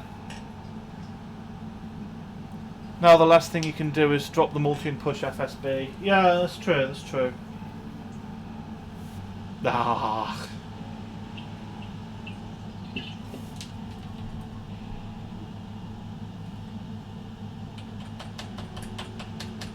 Come on, you stupid pile of garbage.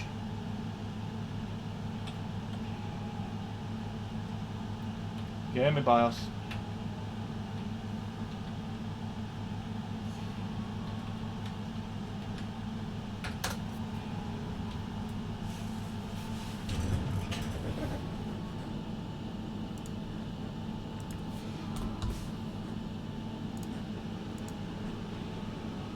Onwards, trash. Yes. Forwards, garbage.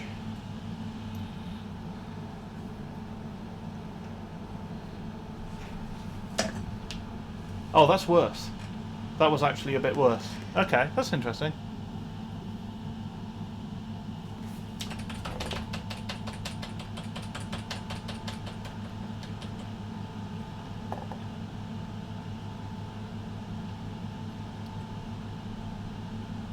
Come on, capture card.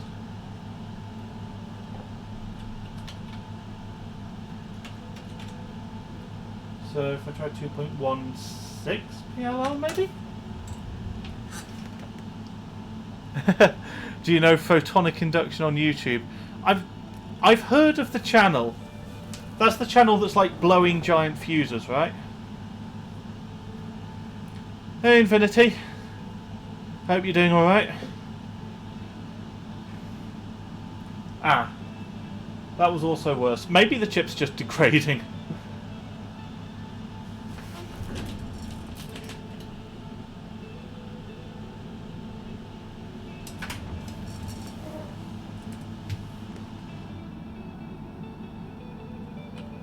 Yeah, I've heard of the channel. I don't follow it that closely.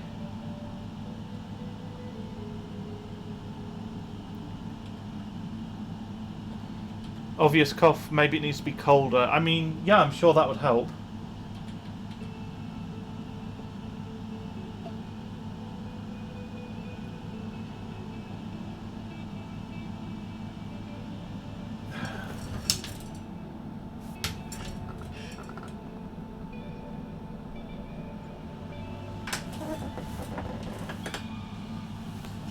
Infinity says it could be worse. Yeah, I suppose so.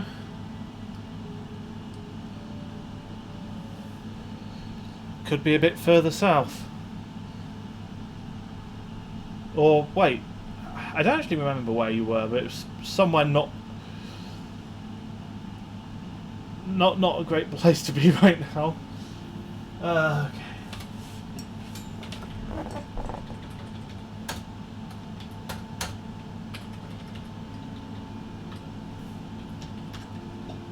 Come on.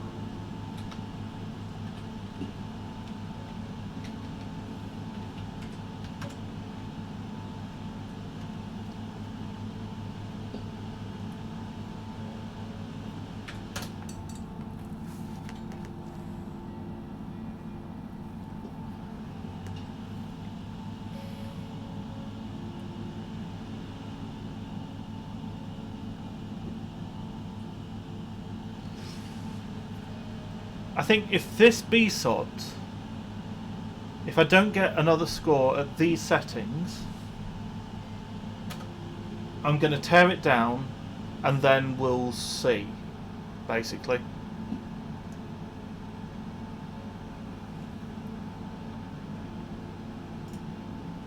So this is the run that decides if I carry on this board and this CPU.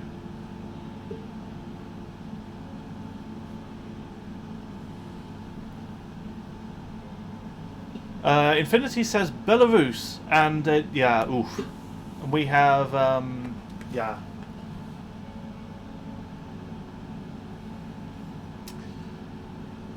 Yeah, hope you're staying safe. Hope you're okay. Yeah, I think that's all I can really say. 25.66. Well, we got a score, so the session continues. Oh, that is an improvement, right? Let's save that then.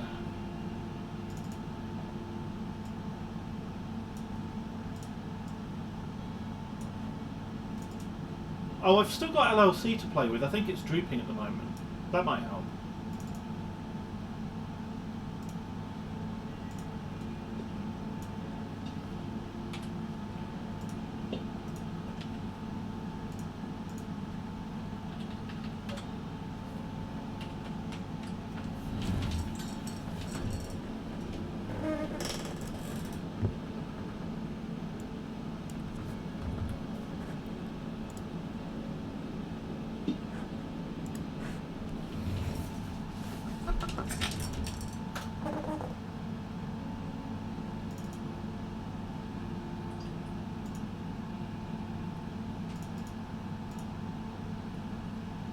Right.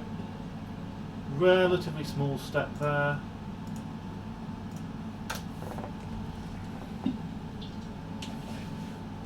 Because it's going to be small steps now. If I'd set 26 seconds as a goal, I'd be fine. I should have set 26 seconds as a goal.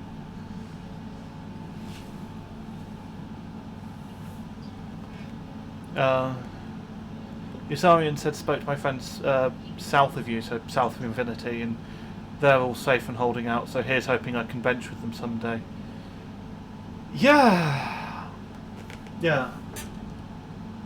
25.69, that's worse. I'm rerunning that.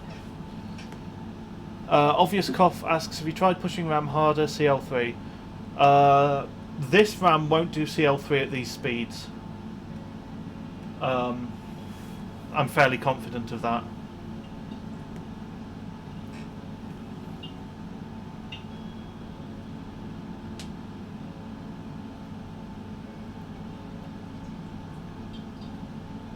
if I put 6-7 ups on off then.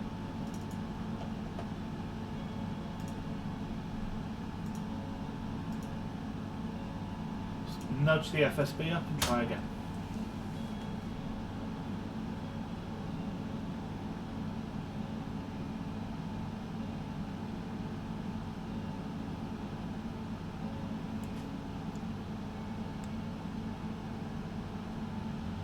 Bah!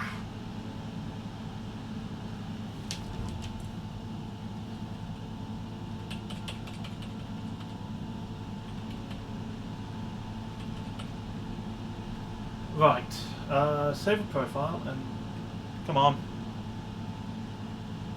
Capture card.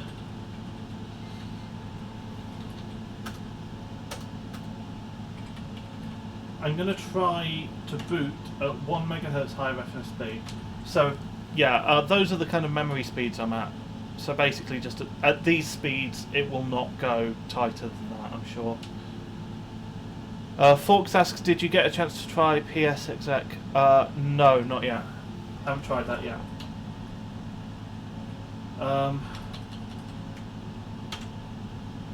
One more step up on vCore as well.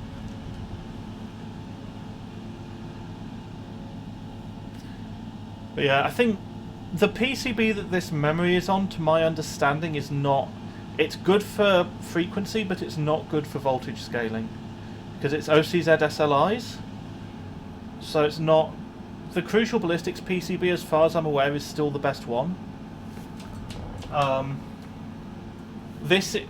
PCB these run doesn't have a frequency wall. But to my understanding, the voltage scaling is not perfect. I forget the exact name of it. It's KO8 something.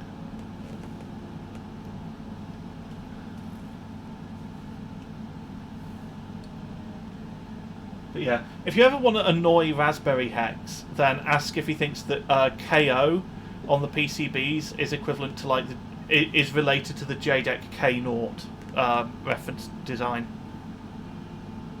Because it's not, but it's a hell of a coincidence.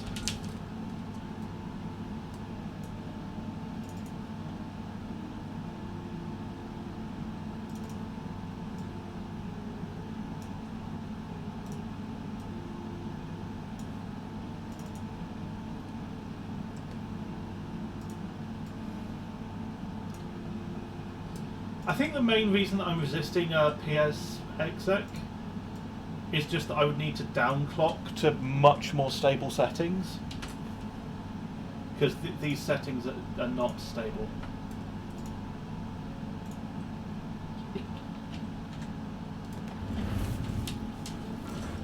I don't want to, I don't know, corrupt anything. 25.56.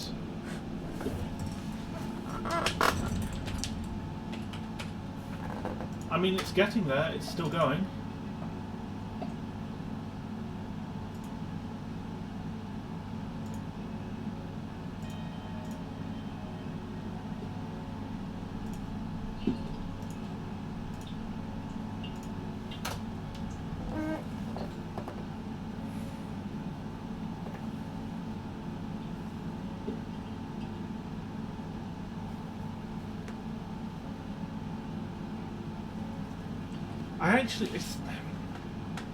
It's really weird because I feel like I'm really pushing the limit on it, but it's still going. There's still that little bit of room in it. Okay, so that was worse, but that's because it's like the second run, and now the OS is frozen. Okay.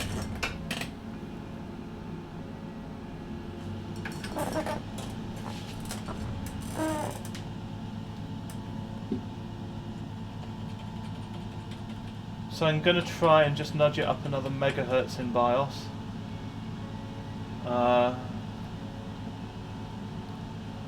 Capture card, come on. There we are.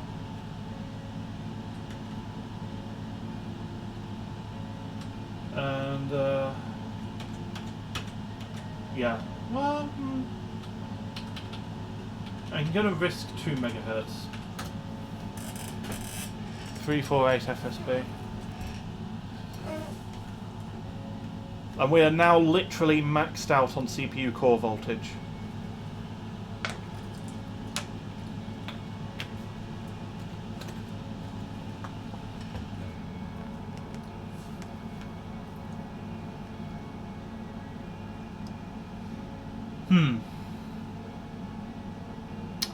Nope. Okay.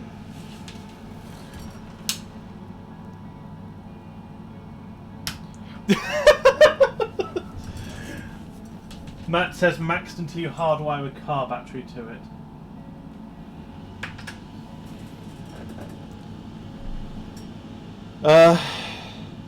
Yours asks, did you find PLL's sweetest spot? I think so, yeah. Obvious Cough says pencil mod to reduce V-droop. To be honest, LLC is an option that I've just not touched yet.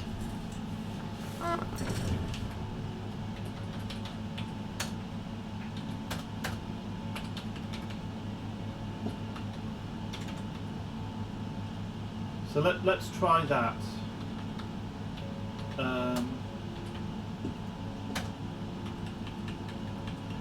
In fact, let's try LLC without...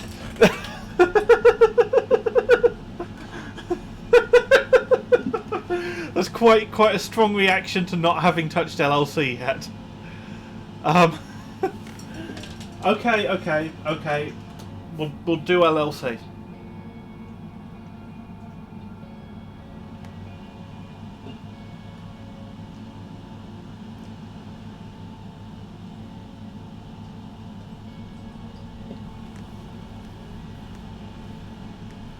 So I haven't increased the V-core along with this. So if this actually boots up, if this loads into Windows, then LLC is great. Okay.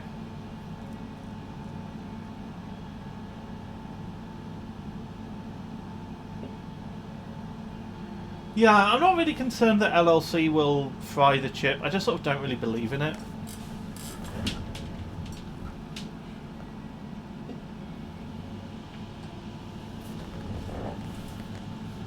But that's probably not the best approach, especially for benching.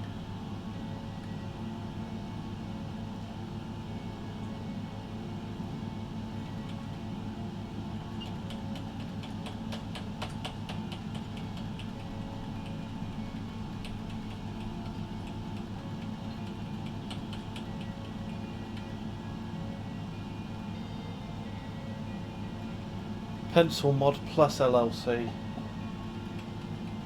I don't know if I even have a pencil to hand. Certainly not to hand.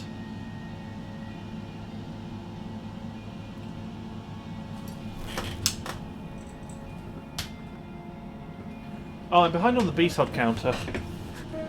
I think I missed 2.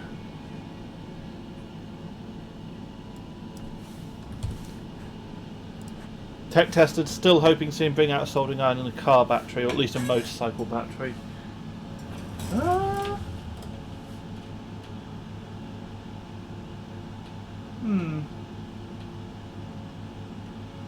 The problem is that, like, well,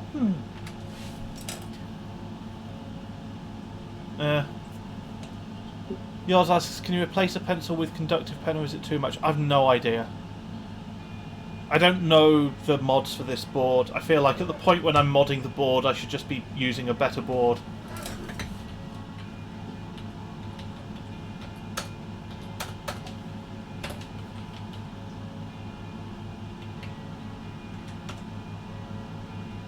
So we'll do the 2 steps again, and this time we'll use LLC and more voltage.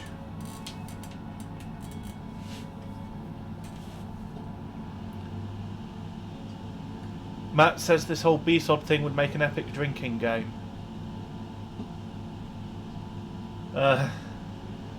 Maybe. I don't drink enough to do that, that's the problem.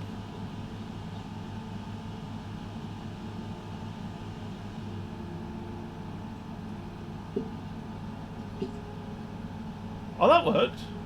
Did it? Looks promising.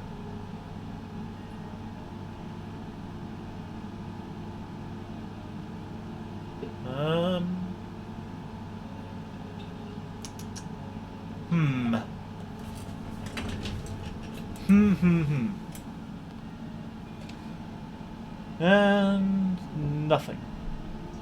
You're right, it is technically not a B-sod, I'm not counting it.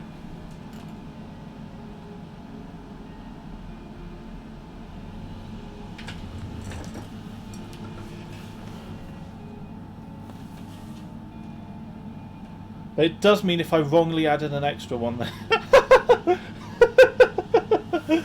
Black screen of don't. Yeah. Yes.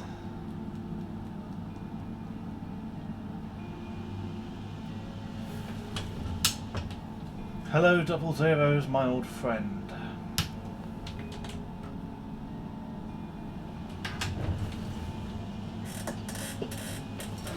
Okay. This is, I guess this is the second to last thing that I'm going to try. Because I do actually want to try Forks's thing. But I like pushing clock speed.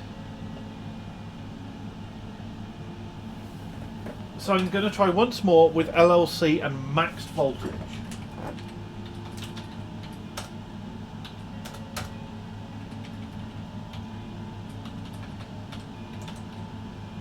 And if this doesn't work, then I'll boot in at safe settings, or more safe settings, and then I'll try Forks's thing.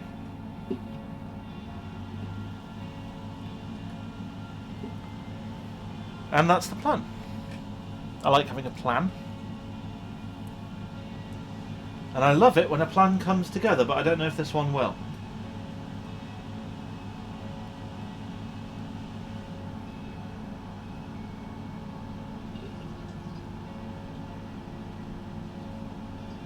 Bah.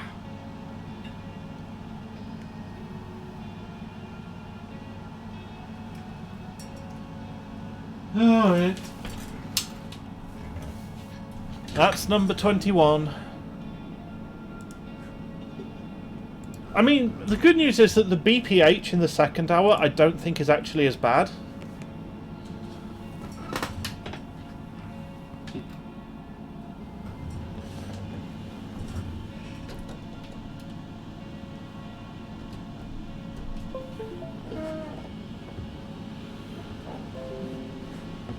Yours asks, did you test to see if PiFast was faster in Windows 7? Nope. No idea. I'm not sorted on OS.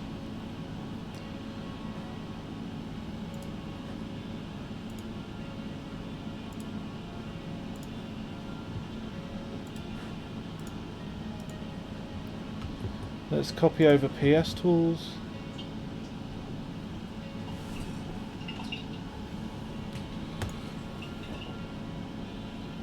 New text document.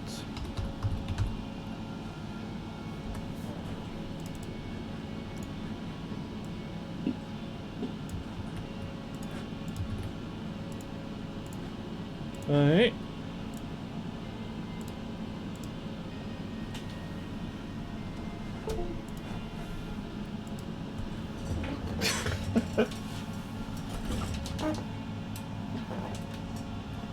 Yours says it was faster in Windows 7 for me by a lot. I'm just thinking the way that I tested maximised versus non-maximised was not necessarily valid. That might be an issue. Right.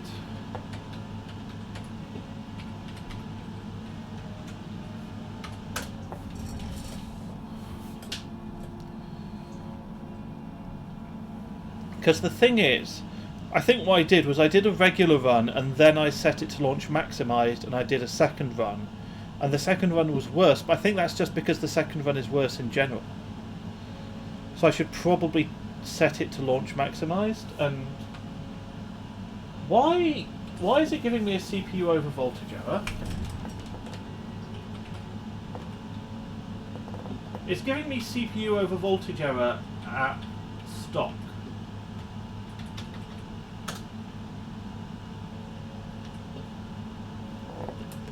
Why is it doing that? Okay, so the CPU overvoltage jumper just adds 0.4 volts at all times, including at stock. That's wonderful. I mean, I don't care. I don't care if it's running at 1.65 vCore. That's fine. But what the fuck, Asus? I have to remember to swap that back.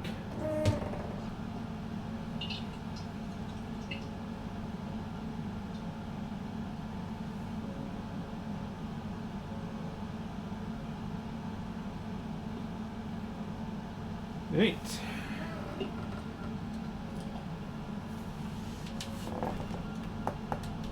Found new hardware. Oh, Deepa's going to be unhappy if he sees that. To be fair, it's behind the camera anyway.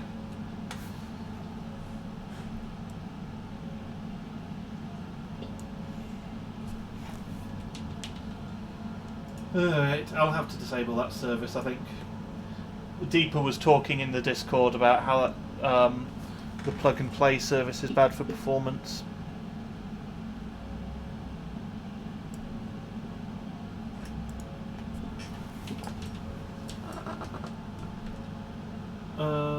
Right, PS Tools and PiFast.txt.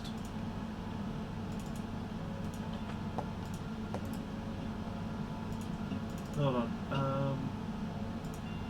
Presumably that needs installing?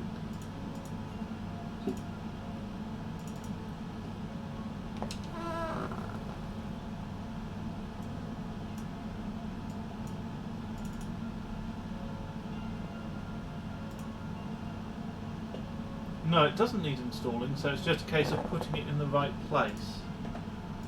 Which, I mean, fair enough. So, Windows, System 32, and just dump it in there. Alrighty.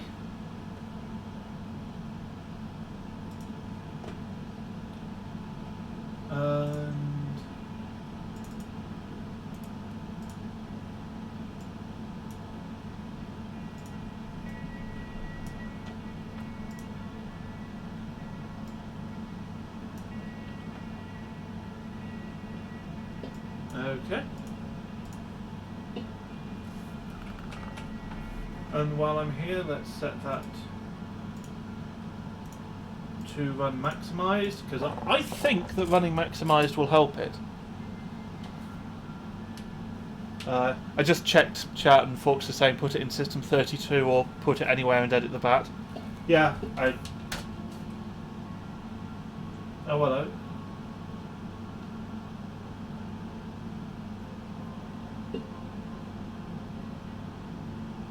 That's not right.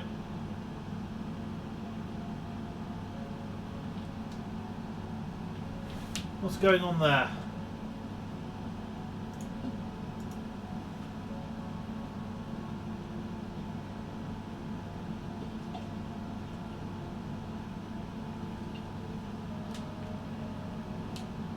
Fork says, does it break some functionality of the built-in preset?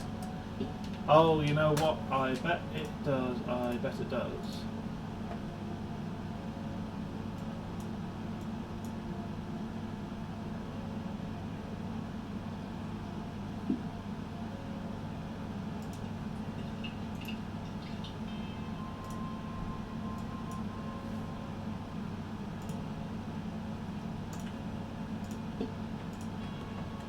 I'm going to address this the easy way. Which is, where is it? PS Tools. I'm just going to copy all the PiFast files into the folder it's probably looking in. Nope. Nope.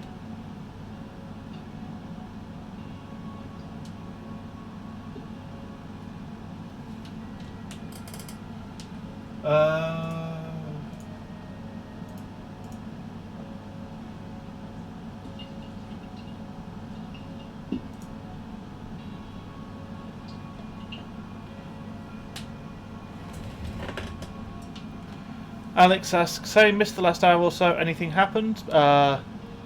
Not much really. Well, I've continued to scale and I've got a better score. I found optimal PLL and I've been pushing literally maximum voltage. Also, do you know which 775 board allows for the most V-core? I don't, but not this one, clearly. Alright. Well, this doesn't seem to be working, frankly.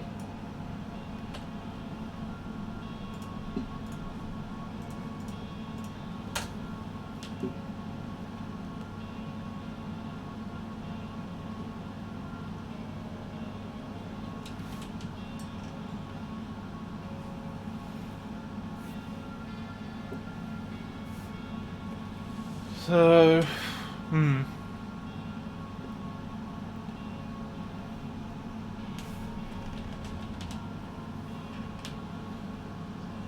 I don't know why I'm waiting for this to finish. It's not as if it's going to be a good score. It's fucking stock.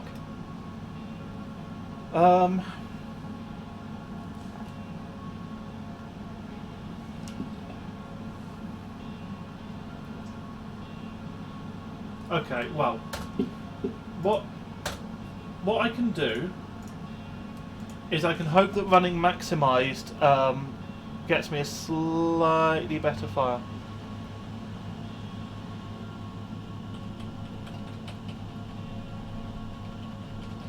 Did I say slightly better file? Hey Dave! Thank you for the 2 months!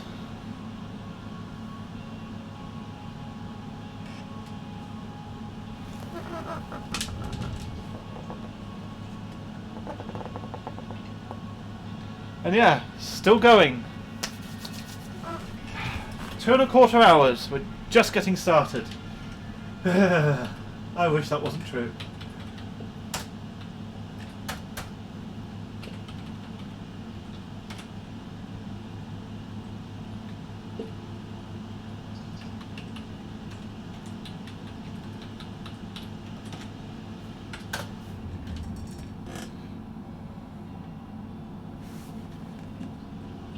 I mean, to be honest, what I'm about to do is probably the run.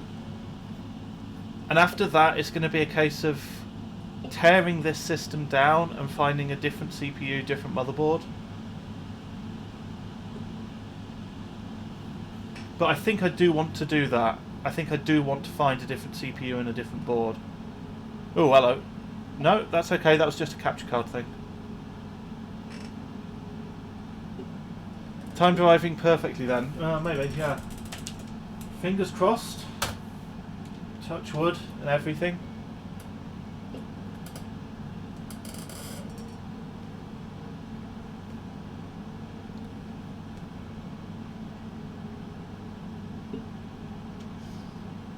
Come on. Give me 25.5 at least.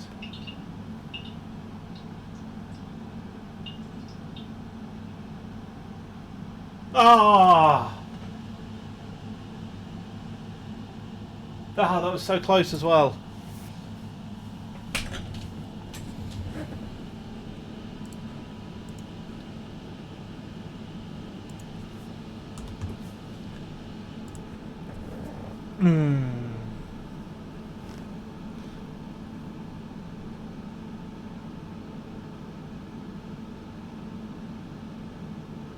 I'm going to give that one more.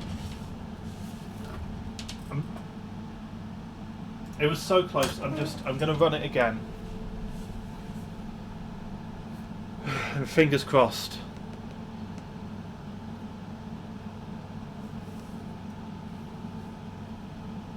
Fingers crossed.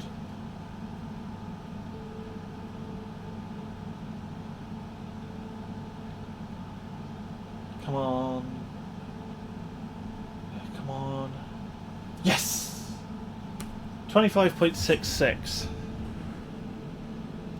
Is that actually an improvement? What was my PB? That's worse. No. Darn.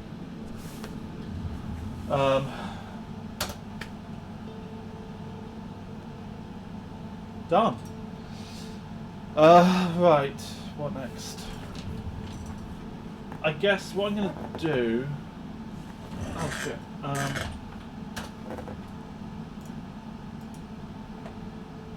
I said I was going to disable plug and play. I can probably disable some other stuff, but yeah, that plug and play needs to go. That can go.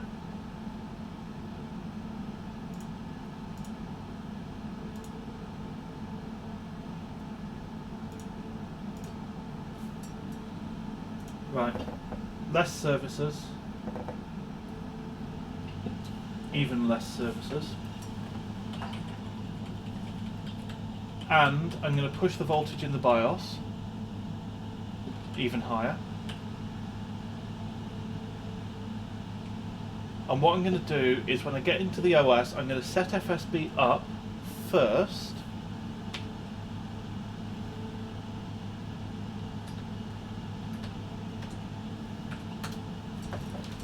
So I'll set FSB up like 2 steps and then I'll run PiFast. Dave says chiller's working well. Yeah, it's phase change cooler, but yeah. Holding nice low temperatures, and it, I mean the CPU, it's an old chip, but it's at 2.1 volts and it's not dead. Which is a testament to the, oh.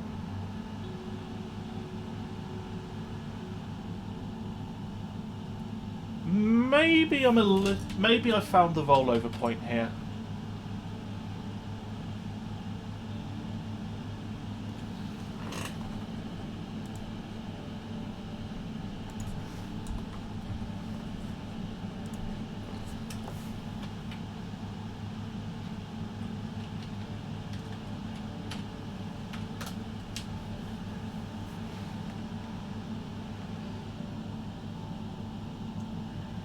Okay.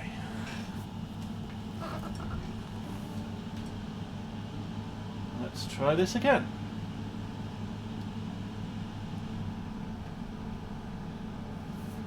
So hopefully I get into the OS this time and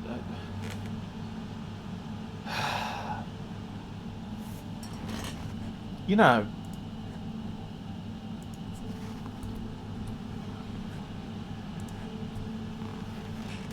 I'm starting to think it doesn't like me.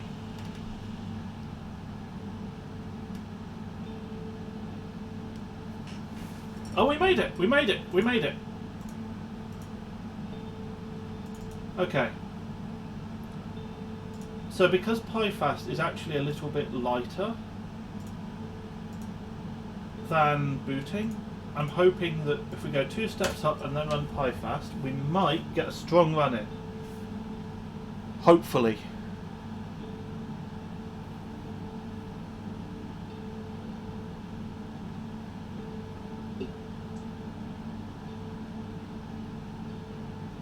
Come on. Come on. So close now. 25.58. That is 20 milliseconds slower than my PV.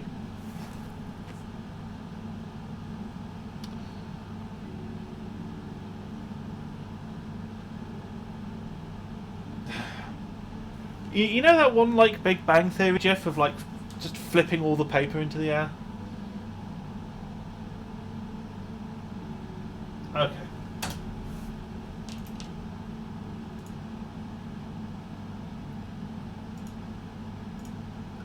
Maybe running maximised isn't helping.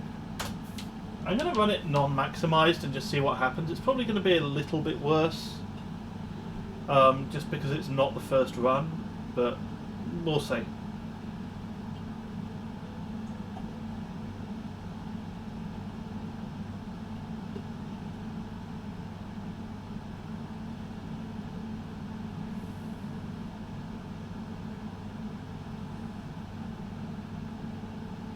That wasn't any worse, despite being the second run. Hold on, why is there a... I don't care about... None of these are new.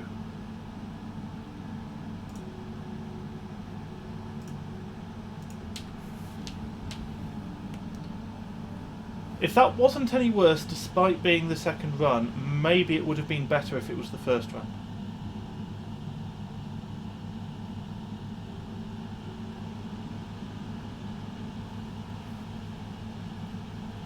So close, and I'm half a second off the target.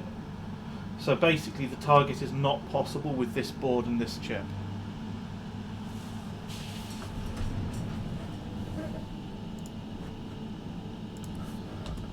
And this is also absolute murder for my BSODs per hour. I do at least like that BSOD has SOD in it.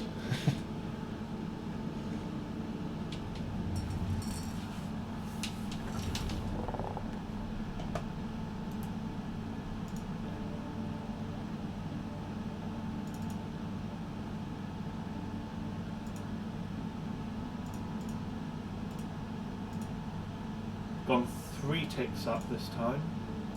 It's aggressive. Fingers crossed. This is the run.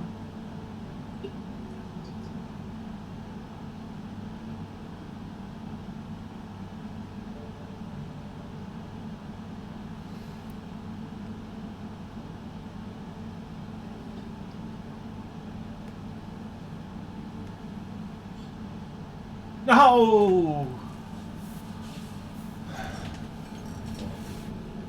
Obvious Cough says I would take that CPU to a board that can do more vCore before giving up on it. So according to Obscure Paradox, it's equivalent, based on what it did on air, it's equivalent to like the bottom 5% of his collection. So I think it's pretty awful, to be honest.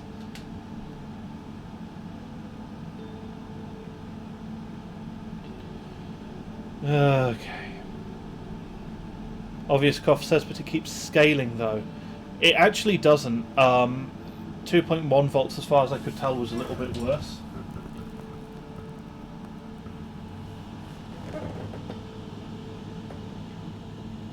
So I think we found the rollover point.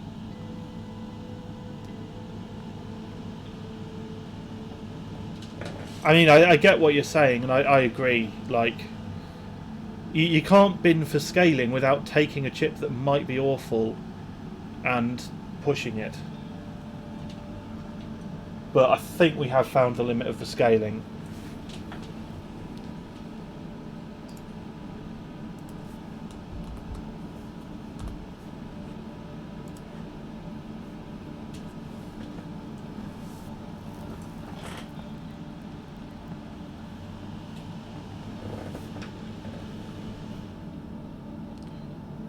One more try to get into OS. Come on, please.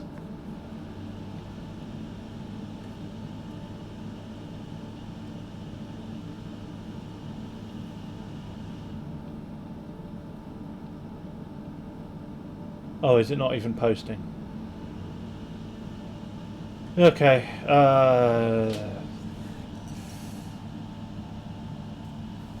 Screw it.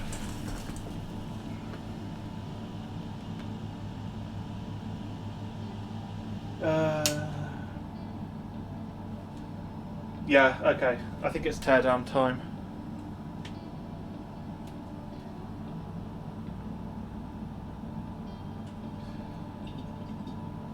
Yeah. 2.5 hours. I think this has got as far as it's going to go.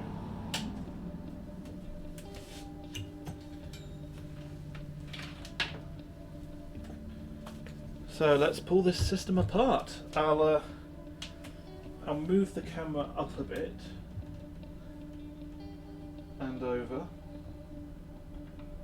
so you can see what's going on a little bit better as I'm tearing it down.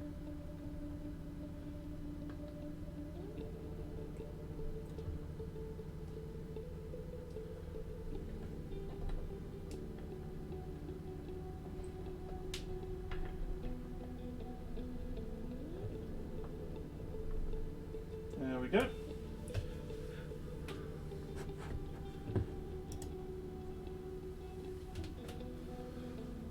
Alright.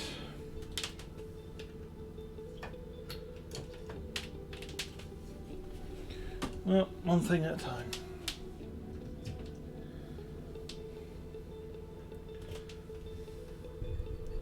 I'll just move the mic around a little bit as well.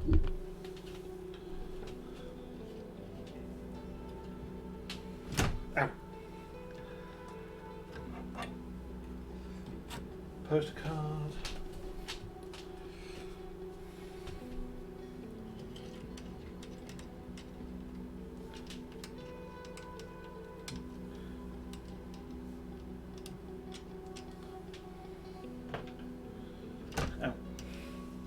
That's the second time I've hit myself on those. Come on.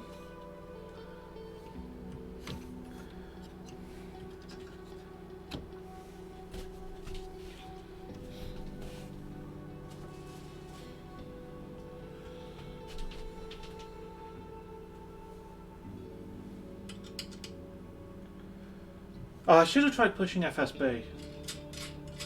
Ah, bugger. Oh well.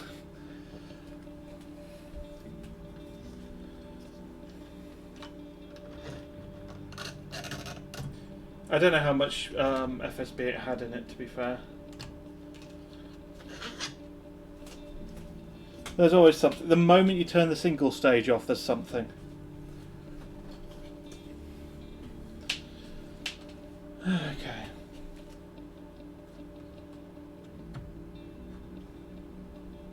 Oh! I'll have to remember to move that jumper back. That's what I said, isn't it?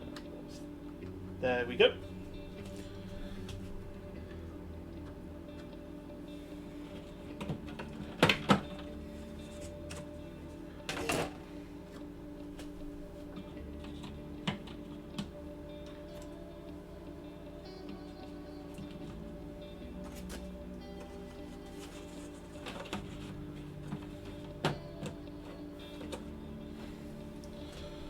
All right.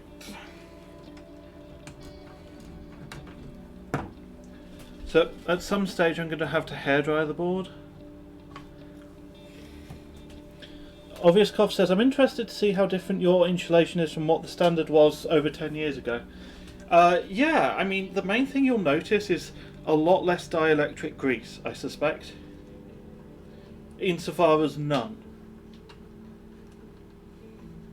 Because ice doesn't conduct electricity.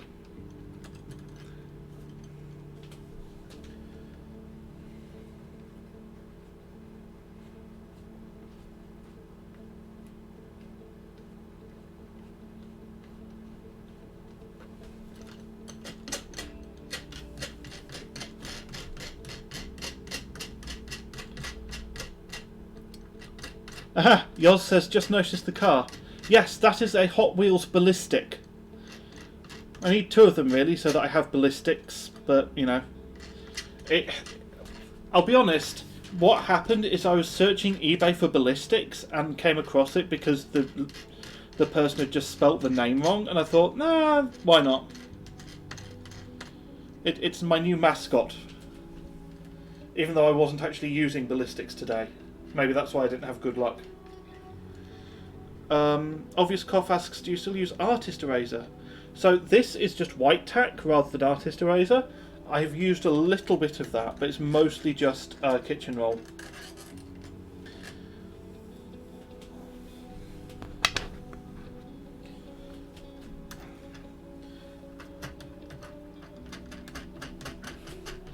So my philosophy on not killing boards from condensation is basically keep airflow away from any of the places that are cold.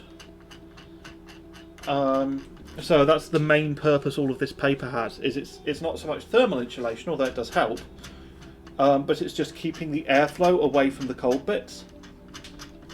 And then you allow a little bit of ice to form because it's going to form anyway. You can't do anything about that. And then once you're finished, like now, tear the system apart immediately and dry it out with a hairdryer. So get rid of all of the ice, all of the water as soon as you can. And it's certainly well so far. Yeah, I don't plasti dip boards generally. I've got some boards that I have done a bit of stuff to, but like, I don't know. Yoz says probably more QD cleaner than before, and that's literally just you, mate. I mean, I'm not saying you're wrong, but like, well. So Yoz's philosophy is, after tearing a board down and like getting rid of the obvious water, is to just blast it out with QD cleaner, which is a contact cleanery thing, on the basis that it gets rid of all of the water and like blasts it out of the way. My philosophy, conversely, is to leave it with like a fan blowing on it. Yoz says I learned QD cleaner from other benches. Oh, fair enough, fair enough.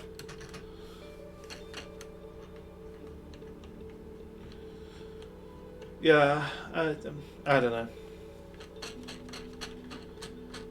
Anything that isn't explicitly like drying it squicks me out, frankly.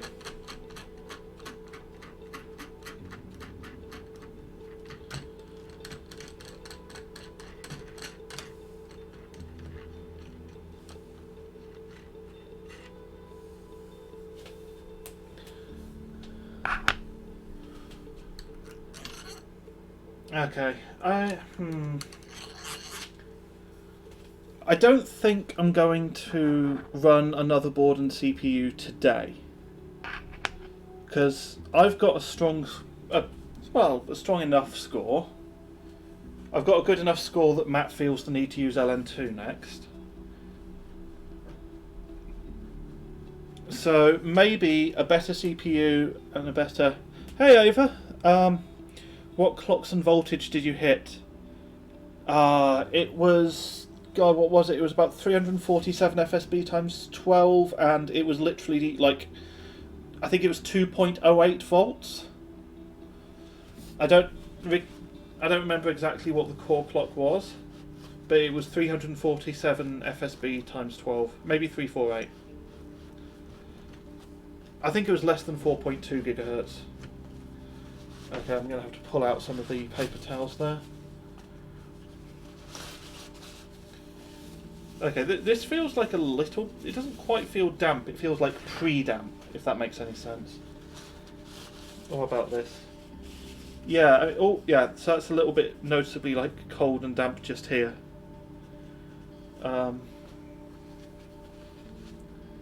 What about this one? This one is like right up against it. Yeah, this is noticeably damp all along the length. I'm going to throw that one in the bin. 4.164, yeah, that sounds right. Okay, come on.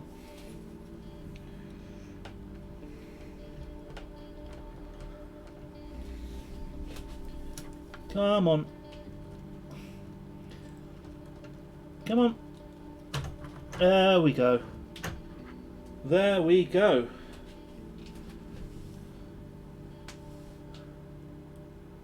So there is our contact pattern. Fairly happy with that. A little bit of ice there on the corner. And as far as the socket, I'll just that's why I've got the blue tack or the white tack on there, is to keep that in place. So I did put like a little bit of tissue around the socket, and if I can just swing around and keep my feet out of shot.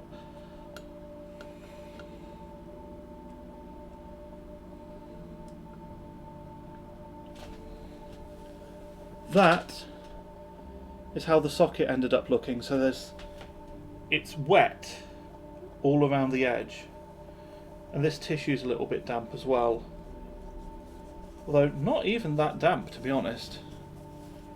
The main reason I put the tissue around the edge was just to keep the airflow out again.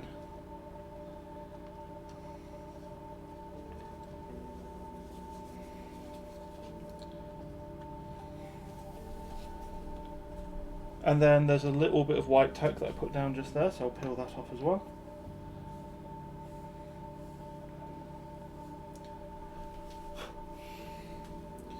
I should have used the tissue to clean it off before throwing it in the bin. Oh well.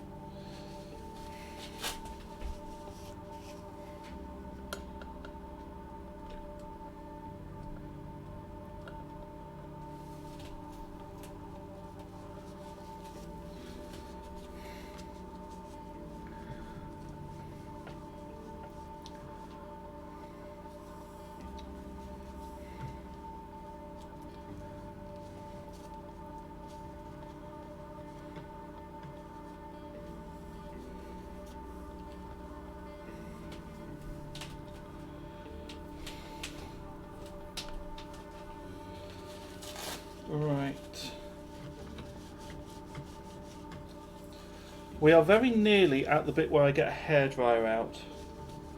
So what I'm going to do when I do that is I'm going to mute the mic, but I'll keep the music. Because you don't want to listen to a hairdryer. Well, I assume you don't.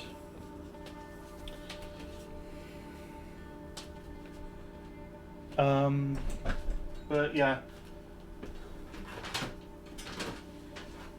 I'm not going to get another chip out and another board out today, I'm afraid. So it is just the teardown now, just the process of drying it.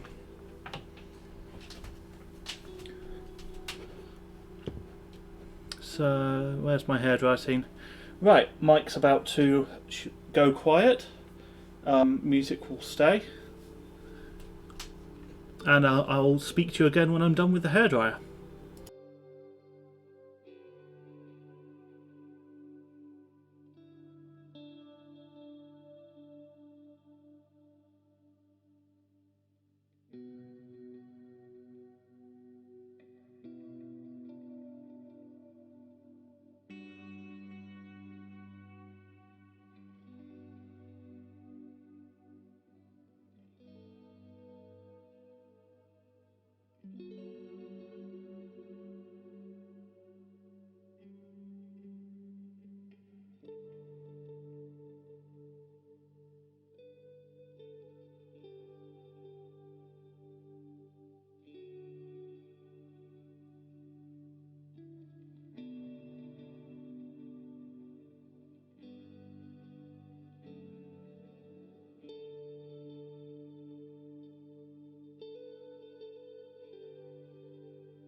Okay.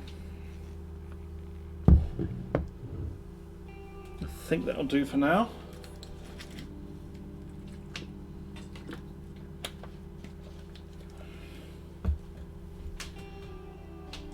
Right. Screwdriver. I need a screwdriver.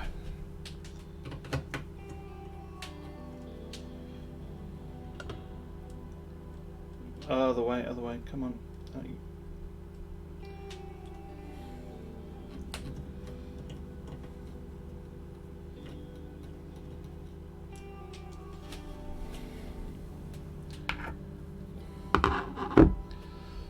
Hey Alex. Alex says, wait, what's happening now? Teardown. I'm done. I've got the best score I'm going to with this setup, I should pull the CMOS battery even though it's flat.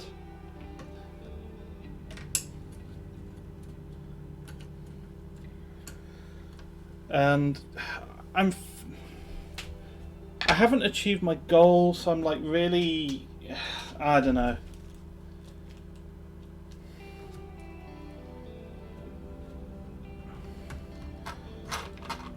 I don't want to have another session today, honestly. It's because that would be another 3 hours.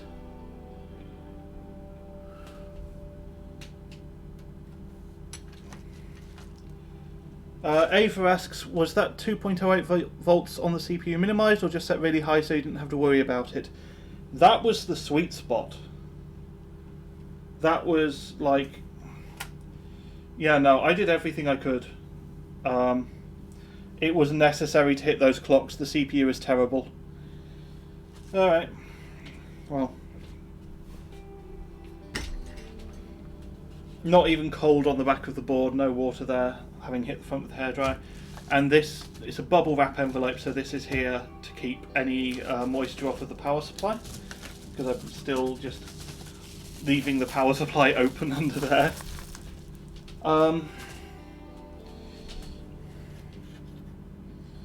Yeah. So, final stage of teardown and clear up is basically leave the board on there and aim a desk fan at it overnight.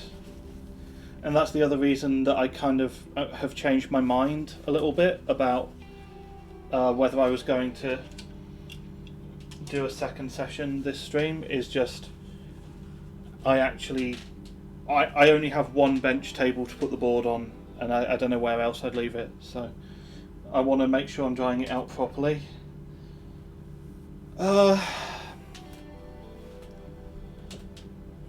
So yeah, Ava says, ouch, that's rough. Seems like yours has less cold scaling than a typical Allendale, in addition to the kind of crap core. Yeah, it's just this one chip is not good. It happens. Okay, well, at least I have something to blame.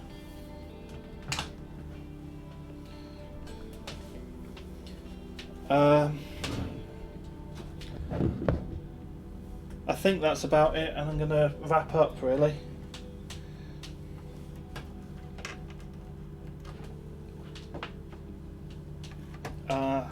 I'll post the score up soon, TM.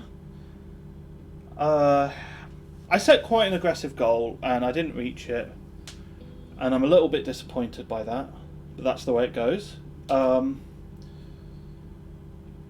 It was fun. I've not been this aggressive with voltage before, especially not on phase. It's kind of fun, like being on phase change and setting 2.05 volts, 2.08 volts, and still seeing scaling from that. That's kind of fun.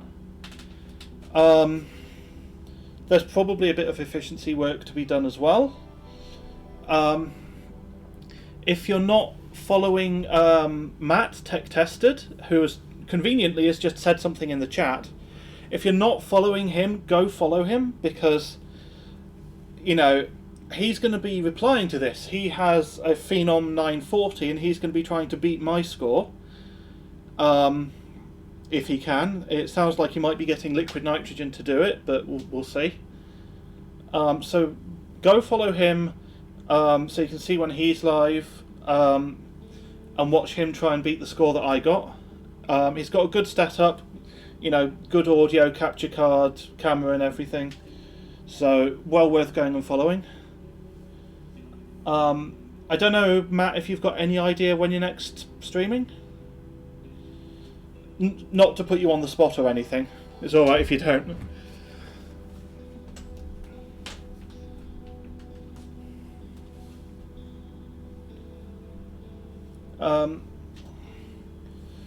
Other than that, I have a Discord, if anyone's not aware, which I don't know, but that was not the right command. Matt says, no time specifically, but I'll let people know in my Discord, probably towards the weekend since I still have to pick up LN2. Fair enough. Do you want to post your Discord link as well? If you've got it to hand.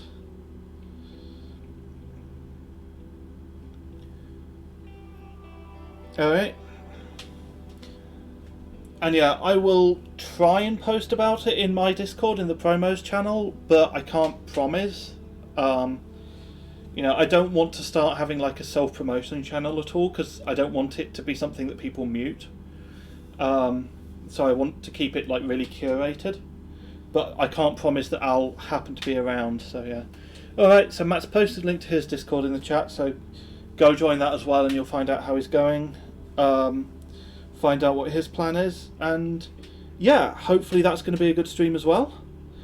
How have I gained 2 viewers? I've just finished. It's too late, guys, I'm sorry. But yeah, go follow Matt, watch his next attempt. My next stream, it's next week's off, so my next stream will be Wednesday the week after next, so that's in 10 days, hopefully, and I'll post in my Discord about what the plans are for that. Might depend a little bit on what Matt ends up doing, we'll see. I might see about doing cheap as. We'll find out. Yeah, thank you very much for watching, and yeah, goodbye.